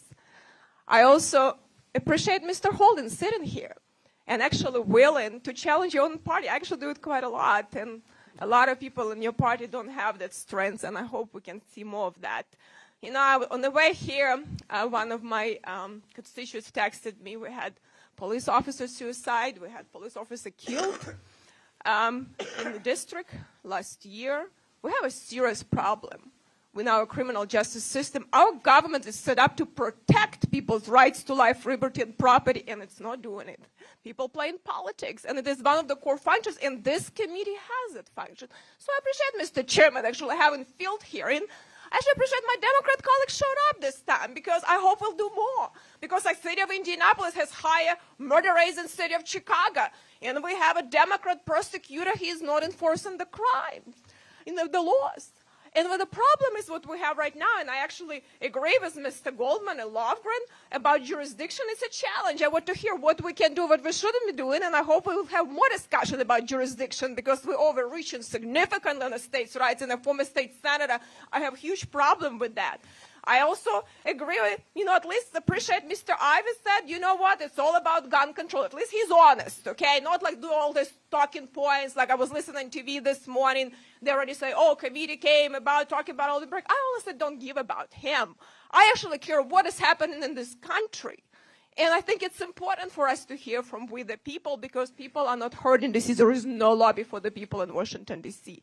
So hopefully you'll start being more active in that. I also think, what Mr. Aspiat said, follow the money. I actually would like to follow the money. Why are we not dealing with hospital monopolies that Chuck Schumer is supporting so much? Why are we not dealing with a border situation that all those NGOs get money, who knows what the hell they're doing with that, and why we have the crises with all the situation. But I want to try to ask you, if we want to find common ground, I actually, on the Criminal Justice Subcommittee, tried to pass some laws on a bipartisan basis. But is there any in your party except gun control? I know that, Ms. Fisher, you mentioned about, the safe storage and everything. I just don't see anything how I am and my kids are going to be safer if I lock up my guns. I just feel, actually, as a female, I feel not as safe. And I don't know how long overwhelmed police officers will take them now to help us. So I think it's really strange for me. We try to take, protection from law-abiding citizens and believe that criminals are not going to get guns. I mean, there is anything else except gun control. Maybe we should reform education and have some wraparound preventive services and have more competition in education, that these kids actually taught some values. They don't have a 10% or 8% literacy rate that they have to get into gangs. Is there anything else you can say except gun control? So comprehensive solutions to reducing violence in New York City have actually been incredibly effective. And that's why if I set the record straight, because we've been talking a lot about statistics, the NYPD's own data has shown that shootings are down in the first quarter, 19%. Homicides are down 9%. Okay, Mr. Kessler, my question for you. You've been talking a lot about trafficking and, Are we going to be talking about child trafficking, human trafficking, drug trafficking on the border, and cartels actually doing what this gun violence associated with them? Can we find common ground on that? Let me try to. I mean, is cartel not a problem? Can you tell me the trafficking of guns done by Mexican cartels that now is subsidized with taxpayers' money? Is it not a problem? Can we find a common ground on that? Perhaps if I. But let's talk about that. I mean, why cannot we talk about that? If I could just have 30 seconds to answer. Well, I don't have 30 seconds, but. Back in the Wayback Machine, I helped with Chuck Schumer, worked on the 1994 crime bill, which I know not everybody loves, but one of the things about that crime, it was huge, it was comprehensive, it was one of the things that brought down crime in this country, but one of the most important things about that crime bill, Schumer gets a lot of credit for it, Henry Hyde, the Republican ranking member, worked on it closely with Schumer too. It was a bipartisan effort, and solutions was taken from both sides. But let's talk about it. But we right now not do it. My time is expired. But we need to stop playing politics with people's life. I yield back. The gentlelady yields back. The gentleman from Alabama, Mr. Moore, is recognized for 5 minutes. Thank you, Mr. Chairman. And let me say first, I appreciate you having this hearing. And let me set the record straight for the people in New York. This is not the first hearing on crime we've had since Mr. Jordan's been chairman. A few weeks ago, we went to Yuma, Arizona. We saw where people were coming across the border. You know, 106 different nations, 107,000 fentanyl deaths. We talk about mass shootings. We only had 74 people killed by mass shootings last year in America. We're losing more than that today, and just in this hearing alone, to fentanyl poisoning. So we've been out here, and we're going to go to other areas where there's crime, and we're going to have hearings because it's a concern. I mean, Victoria's right. We have to begin to address these issues that are threatening American citizens. And so, Ms. Brame, you actually took one of my talking points a while ago. Crime, the criminal does not differentiate between a Republican and a Democrat. You know, I was stabbed a few years ago, and I was glad the DA actually charged the man for attempted murder and put him behind bars. It made us all feel a little safer. And so thank you for being here. Ms. Harrison, thank you for being here. Mr. Alba, thank you for being here. And Mr. DiGiacomo, I want to talk to you a little bit about just what we're seeing with the rules. The DA came in with this new rules, this set of rules. And are you seeing officers retire now and go into other lines of work as a result of the policies? Well, I lost 600 detectives retired this year alone. Just to give a clear consensus on what that means, in 2001, in the terrorist attacks, we had 7,500 detectives. Right now, I'm working with 5,400 detectives.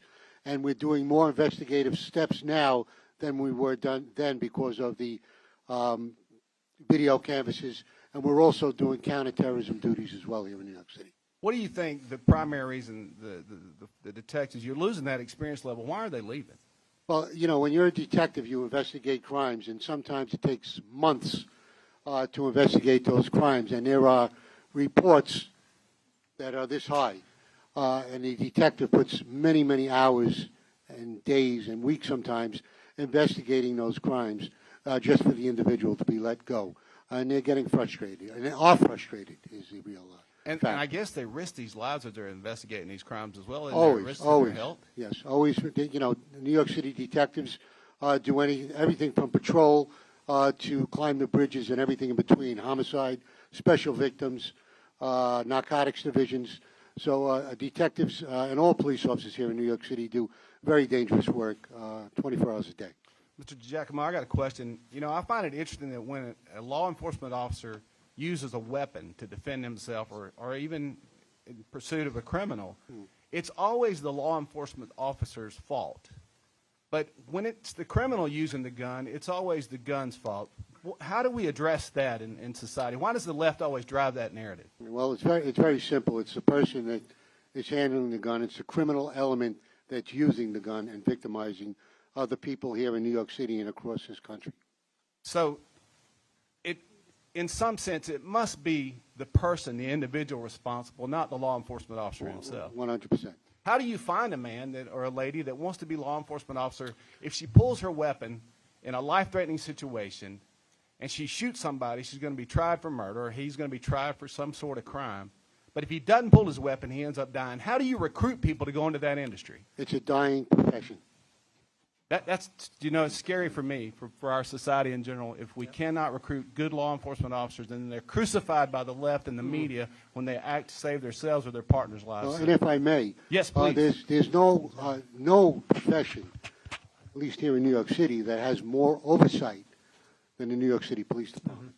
There are about 10 levels of oversight, and no one else has that level of oversight like the New York City Police Department. And, you know, it's typically in society, and this is for, you know, all folks in blue cities or any other cities, you know, often they want to disarm law-abiding citizens. And they say, well, call the police. If you have an intruder, call the police. And then at the same time, they're defunding the police. What kind of situation, Ms. Harrison, does that put society in when you can't defend yourself? A horrible situation, and at the same time, in the name of ending mass incarceration, as they like to gaslight everybody with, they're releasing very violent recidivists with no oversight because they're removing any kind of parole supervision, bail supervision. So we do need to be able to defend ourselves in some way, shape, or form. Is that weapon? I mean, my daughters have concealed carry permits. It's the equalizer, correct? For a lady who's being attacked by an assailant who's much bigger, much heavier, much stronger, does it not equalize the playing field? I believe it does. Thank you. With that, I'll yield back, Mr. Chairman. Thank the gentleman. Witnesses, we just got a few more, but these are very important members, great people, and we're going to go now with the gentlelady from Wyoming, Ms. Hageman. Thank you. Thank you for everyone for being here. I represent the state of Wyoming. There are 560,000 people in my state. I grew up outside of a town of 350 people. I currently live in our largest city of 60,000 people. I want you to know, Mr. Alba, Ms. Harrison, Ms. Brame, Mr. Bergen, we pay a lot of attention to what goes on here. We know about you. When I read about your situation, Mr. Alba, and what happened to you the next day after it happened, I prayed for you. I prayed for your family. As I read the testimony that you have provided to us today, it makes my heart break to know that you, as family members, have gone through something so devastating. But to make it even worse, our criminal justice system has treated you so poorly since you have gone through these things. I will tell you, it has been interesting to listen to you talk about your loved ones, talk about the fear that you faced with this situation, Mr. Alba, the loss that you're still suffering from 18 years later after losing your loved one, how much love you have for your son, how much love you have for your son and your family and your community. And I do want you to know that we're not here for grandstanding. We're not here for anything other than the fact that we're recognizing that across the country, there is a sickness pervading our communities that is destroying who and what we are. And it's not just about guns. I watched you, Ms. Fisher, as you secretly smiled at some of the Congress members on the other side, as people on our side talked about the gun issue. I understand you believe that it is an inanimate object that somehow can create or cause the mass shootings, that it's not the individual. One of the things that has struck me today is that as we talk about these mass shootings, nobody has talked about the drugs that these people were on. Nobody has talked about the psychology of this. We just had a woman shoot and kill 3 young children and 3 teachers, and yet no one has talked about what kind of drugs she may have been taking, what kind of psychosis she was suffering from. Clearly she was suffering from a psychosis. She claimed that she was a boy when she was a girl. We have to be looking at those kinds of things. It's not the guns. It's what we're teaching in school. It's the rot in our culture. It is the fact that we are losing our society because we're unwilling to recognize that there is evil, and when there's evil, we need to address it. When someone does something to your family members that is illegal, we need to take them off the streets. We don't need to try to figure out what may have happened in their background. If they've done something, if they've stabbed a beautiful young man as they did your son, they need to be taken off the street and they need to be punished. We need to protect our law-abiding citizens, and we need to protect our communities. We also need to protect our police officers. Mr. DiGiacomo, the thing that has struck me as I listened to the testimony is the fear that I have, and you were just speaking with it a moment ago with my colleague, Mr. Moore, about the impact that this is having on our law enforcement officers. And you said something that was extremely jarring, which is it's a dying profession. And what that means is we're heading toward anarchy and lawlessness. When I was driving in last night from the airport, what struck me as I drove down the streets of this city that I love, I've spent a lot of time in New York City. Coming from Wyoming, I love this city. But what I started seeing out the window was almost an escape from New York feel.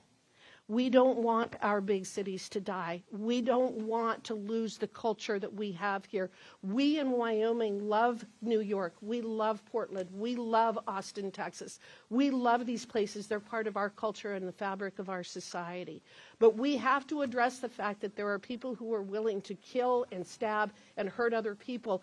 And it is the responsibility of our law enforcement and our prosecutors to make sure that they can't hurt anyone else.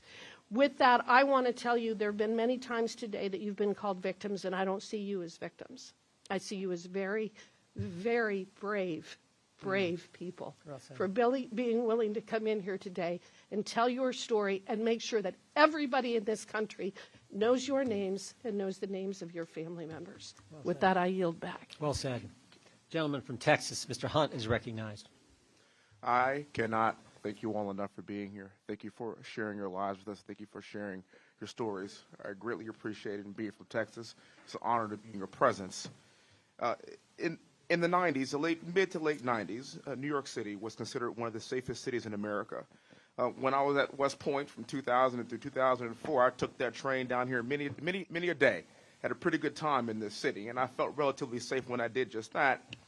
But while Alvin Bragg is a Manhattan district attorney, his policies are not isolated to this borough. His pro-criminal policies are just an example of what Soros-funded district attorneys are implementing across our great nation. Their ideology is responsible for the death, rape, and robbery of innocent people across America, and it is disproportionately impacting poor black and brown people. In Democrat-run cities across America, criminals are given deference and victims are left to fend for themselves, as you have articulated today. Why do these Soros-funded district attorneys put criminals first and victims last? It's what they believe. It's who they are. Our cities are crumbling around us. Criminals are running rampant, and that's because district attorneys in San Francisco, Los Angeles, Chicago, and even my home city of Houston are advocating for pro-criminal policies. And Alvin Bragg fits this profile, in my humble opinion. Let's talk about Alvin Bragg. He's a woke, progressive district attorney with no different than any other progressive DA in our country right now. He was elected as a Manhattan DA in 2021. His policies should not be surprising, given that he was heavily supported by Black Lives Matter PAC that was directly funded by George Soros. In fact, George Soros donated $1 million to that PAC less than a week after endorsing Bragg. Under the guise of helping people of color, he causes them more harm with his pro-criminal policies. Since Bragg has taken office, New York City residents are worried about increasing threats of violence. Do you know who doesn't have to worry about violence? Alvin Bragg. Bragg is surrounded by men with guns every single day. But if you're a regular New Yorker coming home late at night on the subway, you may be robbed, stabbed, raped, or even pushed in front of a train. Do you know what the fastest growing demographic of gun ownership is in America? Black women. Black women. Why? Because they know they have to protect themselves in Democrat-run cities where criminals are allowed to roam free. That is a fact. Now, many of my colleagues on the left like to say that our justice system is two-tiered, that it favors the powerful and connected at the expense of poor people of color. But in Bragg's office, there's a two-tier justice system. It's criminals first and victims second, especially victims of color. We have an opportunity to vote out DAs just like this, to make people that look like me and you, ma'am, safer. Let me take it one step further. Not just people that look like you and me. Every single American that lives in this country should feel safe to live in their own streets. End of discussion. I'm sitting here right now, and I'm hearing Trump, Trump, Trump, Trump, Trump, Trump, Trump. And at the end of the day, the people that are sitting here right now, they don't want to hear that. The only thing you want is safety. We are not grandstanding. I am not grandstanding. I can assure you, I would love to be holding my 4-month-old boy right now.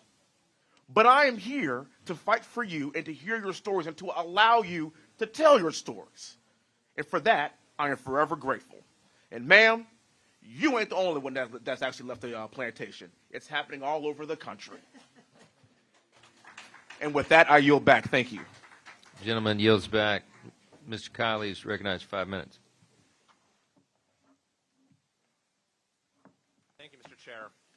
In recent years, we have seen a movement to fundamentally change America's approach to law and order by defunding police departments and by putting so-called progressive prosecutors in district attorneys' offices. Mr. DiGiacomo, you were the head of the New York Detectives Endowment Association. What connection do you see between these two things, defund the police and progressive prosecutors? Well, they're following the progressive line and not backing the police, not caring about the victims, and putting the criminal element back out onto the street to victimize the people of this city and state and country. That's right. Both seek to eliminate or neutralize the capabilities of law enforcement, correct? It's been compromised already. That's right, and thereby removing or reducing the consequences of criminal activity, correct? Correct. So these policies have gained a major foothold in several cities, including the one that we're in right now, so we can assess what the impact has been. And one way to assess that impact, of course, is looking at the effect on crime rates.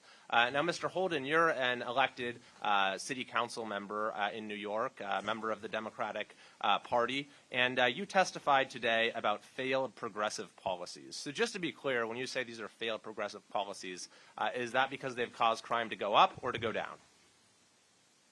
Again, I'm a critic of my party's stance on crime. Everything's gone up. All their policies have led to an increase in crime. And I think we saw it come to a head with the war on police that started after George Floyd, and it went national. And so you saw this kind of crime wave go throughout the entire country. That's right. And in fact, if you look at yesterday's New York Times, it reported that major crime in New York this year is 45% up from 2 years ago. This is from the New York Times. And to your point, in Los Angeles, violent crime is 86% higher than the national average. In San Francisco, overall crime is 111% higher than the national average. So you can also then look to assess the impact of these policies, about how people are responding to them. Would you say, Council Member Holden, that these failed progressive policies have caused more people to move to New York City or to move away from New York City? Certainly away from New York City. I've never seen it this bad. Like I said, I grew up in the 80s and 90s in New York, and I saw horrific crime numbers, but now it's much, much worse because it's all over. The lawlessness, mayhem is all over. And in fact, the state of New York is second in the nation in terms of one-way U-Haul and rentals, people who are leaving. First place, of course, is California now, 3 years running. Los Angeles County, where George Gascon is the district attorney, accounts for half the people leaving California. And San Francisco, its population is declining faster than any major city in U.S. history. Now, a final way we can assess the impact of these policies is by the judgment of voters. Councilmember Holden, would you say that Mayor Eric Adams made the issue of crime a plank in his major plank in his successful campaign for mayor? Well, that was and certainly is, but he's not getting much support from his colleagues. Correct. And in Los Angeles, George Gascon has been subject to a vote of no confidence by 36 different city councils within his jurisdiction. And San Francisco voters went so far as to recall their progressive prosecutor from office overwhelmingly. Now, this is not a red city. The Trump-Pence ticket got 12% in San Francisco, and yet voters overwhelmingly recalled that progressive prosecutor. And so the verdict is very clear, that these policies have led to crime skyrocketing, to people fleeing, and they're being rejected by voters. And yet today, on the other side of the table, we have by and large saw members of Congress standing by those policies. And for folks who are watching, and for that matter, the victims and the families who are here today, it must be disheartening. But I'd say it's actually not as bleak as it sounds, that in fact the voices that we have heard today on the other side are not representative. And for proof of that, just look what happened in D.C. after the city council there passed a reckless crime bill. In the House majority, we passed legislation to undo what the D.C. City Council had done. President Biden sided with us and signed that bill. 2 out of 3 Democrat senators sided with us and voted for that bill. Do you know how many members of this committee in the minority voted for that bill? Just 1. Every single other member voted to keep the reckless pro-criminal D.C. crime bill in place. So I would say there's a lot more consensus in this country right now than today's hearing makes out, and that the pendulum is swinging back towards supporting victims, supporting law enforcement, supporting law and order, and I look forward to working with people of good faith on both sides of the aisle to restore sanity to our criminal justice system. Gentleman's time's expired. Mr. Brands, recognized for 5 minutes. Thank you, Mr. Chair. There's a greatness in America that has often been reflected over the history of our nation by the greatness in some of our largest cities, like New York City, like Philadelphia, like a couple cities in my state, Austin and Houston, to name a few. But widespread movements in these cities to focus support for criminals instead of victims, to put progressive liberal politics ahead of the lives of all individuals, regardless of political affiliation, to put sound bites ahead of sound policy, and to focus on social justice rather than actual justice have resulted in these Democrat-run cities, like New York City, being less safe. Of course, if you're talking about the safety and protection of criminals, that's different. Mr. Giacomo, let me see if I understand a couple of statistics correctly, and I'll ask you a couple questions about this. When it relates to Alvin Bragg's Manhattan District Attorney's Office, not even going back before that, but just looking at what he's done and looking at the process in particular. Let's start with somebody that's committed a criminal offense, a felony offense. Since 2019, if you compare 2019 to 2022 statistics, Alvin Bragg has declined to prosecute 35% less felonies than before. But even with those felonies that were charged, he's downgraded 52% of those felonies down to misdemeanors. Right. And even when you get past that, of those felonies that actually make it to trial, Alvin Bragg's office is only successful in about half of those cases. So when you start doing the mathematical calculations, if you're a criminal in this city that commits a felony, by the time he declines to prosecute and then downgrades a portion of that what's left and then actually prosecutes those that are left and is unsuccessful in about half of those cases, probably only 1 in 5 at best, maybe 1 in 6 or 1 in 7 that commit a felony criminal offense in the city of New York City and in the Manhattan district in particular actually get convicted of that felony conviction. Is that true? That's counterproductive to the victims of crime. Correct. And once convicted, then, based on Alvin Bragg's Day 1 memo, he's encouraged less and less of those criminals to actually receive jail time. Isn't that true? That's correct. Now, how does that work with the morale of the NYPD? Well, we're seeing it now where we're having, so many members of the NYPD leaving for other departments and detectives with years and years of experience and knowledge retiring. It's going to have a major impact on public safety here in New York City. Yeah, does it actually affect their ability to perform their duties? Oh, absolutely. If you're not prosecuting the crime, again, you're putting your life on the line every time you encounter a criminal or a criminal element, and just for this individual to be let out again, and all your work was done for no reason.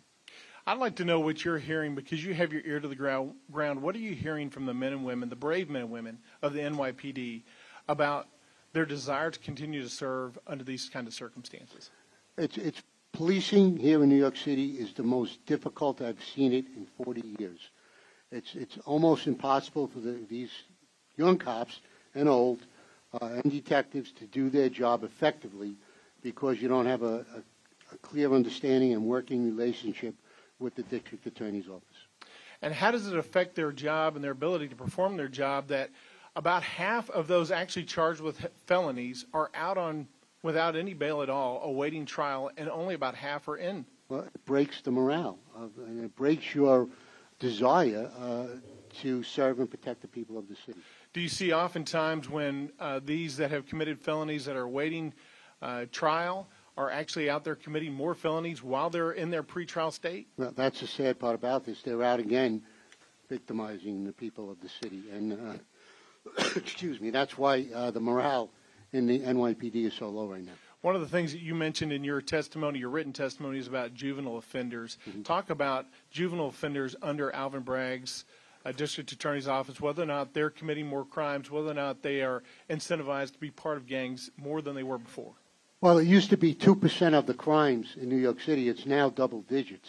And they're committing more crimes, carrying more firearms because they know there are no consequences. Yeah, and these are the illegal firearms that we've been talking about so Correct. much that Alvin Bragg's office has decided not to prosecute under existing law. Is that true? That's correct. All right. Thank you for your time. I yield back. Thank the gentleman. The gentleman yields back. Last but certainly not least, my friend and colleague, the gentleman from New Jersey, is recognized. Hi.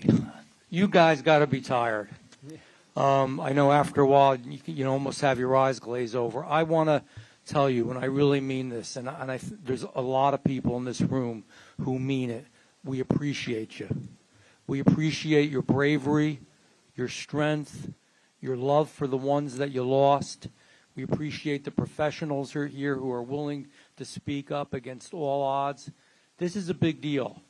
And without folks like you, without good Americans like you, without individuals who have the courage and strength to stand up the way that you do, we're definitely doomed. And I also want to promise you something else, and I think the chairman would stick with me on this, and I think the members here would stick with it. We're going to do something. We absolutely didn't do this for an exercise. We absolutely didn't do this for politics. So I do want to say this to my friends on the other side. They threw out all kinds of stuff today, numbers that weren't real, a whole discussion of guns. You can have a lot of discussions on guns, but that wasn't what today was about. It wasn't a discussion about the guns. It was discussion about Alvin Bragg. They talked about George Santos, anti-Semitism, Donald Trump, money going from the NRA to members, which, by the way, I don't think it does, or else I'm surely the only one not getting it. But I asked a few people. I don't think that's accurate either.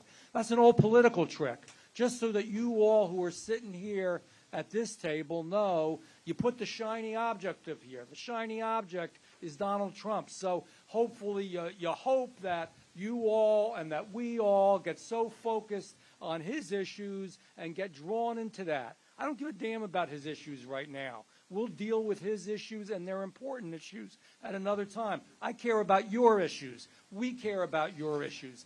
They should care about your issues, not all this other crap they threw out there. And I'm sorry, I'm a little rough around the edges sometimes, but I'm just telling you the truth. It's about time we hear the truth. And that's what the truth is. And the truth is this. I did write some things down, too, that crime rates in our biggest cities have risen to staggering levels. When you say the crime rate or what's really going on, you can't just talk about somebody who is actually was going to be prosecuted but was released. That's why these numbers look down, because we're releasing everybody. We're not putting them in jail. Bad people should go in jail. That's where they belong. They shouldn't be out so they can hurt your wives, your children, your mothers, your fathers, your grandfathers. We want to be safe, and it doesn't matter if we're, what color, what race, what origin we are. We want to be safe in our homes. I think of what goes on in Chicago. It's not only New York. My God, how many little black babies get shot every single week in that town? And we can stop it. We can stop it if we had good prosecutors. And who's funding these progressive district attorneys? We should know that. Well, it's George Soros. With this increase in crime, you would think their DA would be actively trying to slow it down. He's not. He's taking money from George Soros. No, I don't know any but money from the NRA, but I'll tell you, there's tons of money, tens of millions. In fact, he spent $170 million. That's a lot of dough. $170 million in 2022 and $40 million, which was for local prosecutor elections. We never had money spent like that on prosecutor elections, and it's wrong. Prosecutors should run because they want to defend the law, help their police, and most of all, help you. God bless you after being a victim and losing people you love, that you're here. I can't believe how strong you are. And you know what begs a question, too? Who's worse? Is it a prosecutor who doesn't enforce the law or the criminal? Well, you know, the prosecutor who doesn't enforce the law has a broad effect across the whole city and should know better, and is taking his position, that position of such importance, to be the legal guardian, to be the person that's the caretaker of our America, of our cities, of this great city of New York. And what does he do? For politics, he doesn't care. The fact that he didn't sit down and shed some tears with you, it's unbelievable to me. The fact that he put you and accused you of murder. Troy was right before. A man tries to kill you, you've got to stop him. It's your right. But I guess he would have rather that you got killed. I don't understand it. And it's in New York City, it's in Chicago, it's in San Francisco, and this is the facts. Ah, shoot. I got a few more seconds. A few more. The bottom line is, the facts are that all the Soros-backed district attorneys are doing this everywhere. It leads to more crime. And I'm going to say this. I'm going to finish up. Gentlemen. And I think the answer is, I think he should resign. I swear to God he should resign, and he should be disbarred. Gentlemen, time has expired. I want to, this concludes our hearing today. I want to thank our witnesses. I've been in Congress a while, not quite as long as Mr. Nadler, but I've been there a while. And I don't know if I've ever been a part of a hearing with more powerful witnesses telling your story. So thank you for your courage. Thank you for your patience, for being here. God bless you all. And that without objection, all members will have 5 legislative days to submit additional written questions for the witnesses or additional materials for the record. Now, without objection, the hearing is adjourned. I thank the witnesses.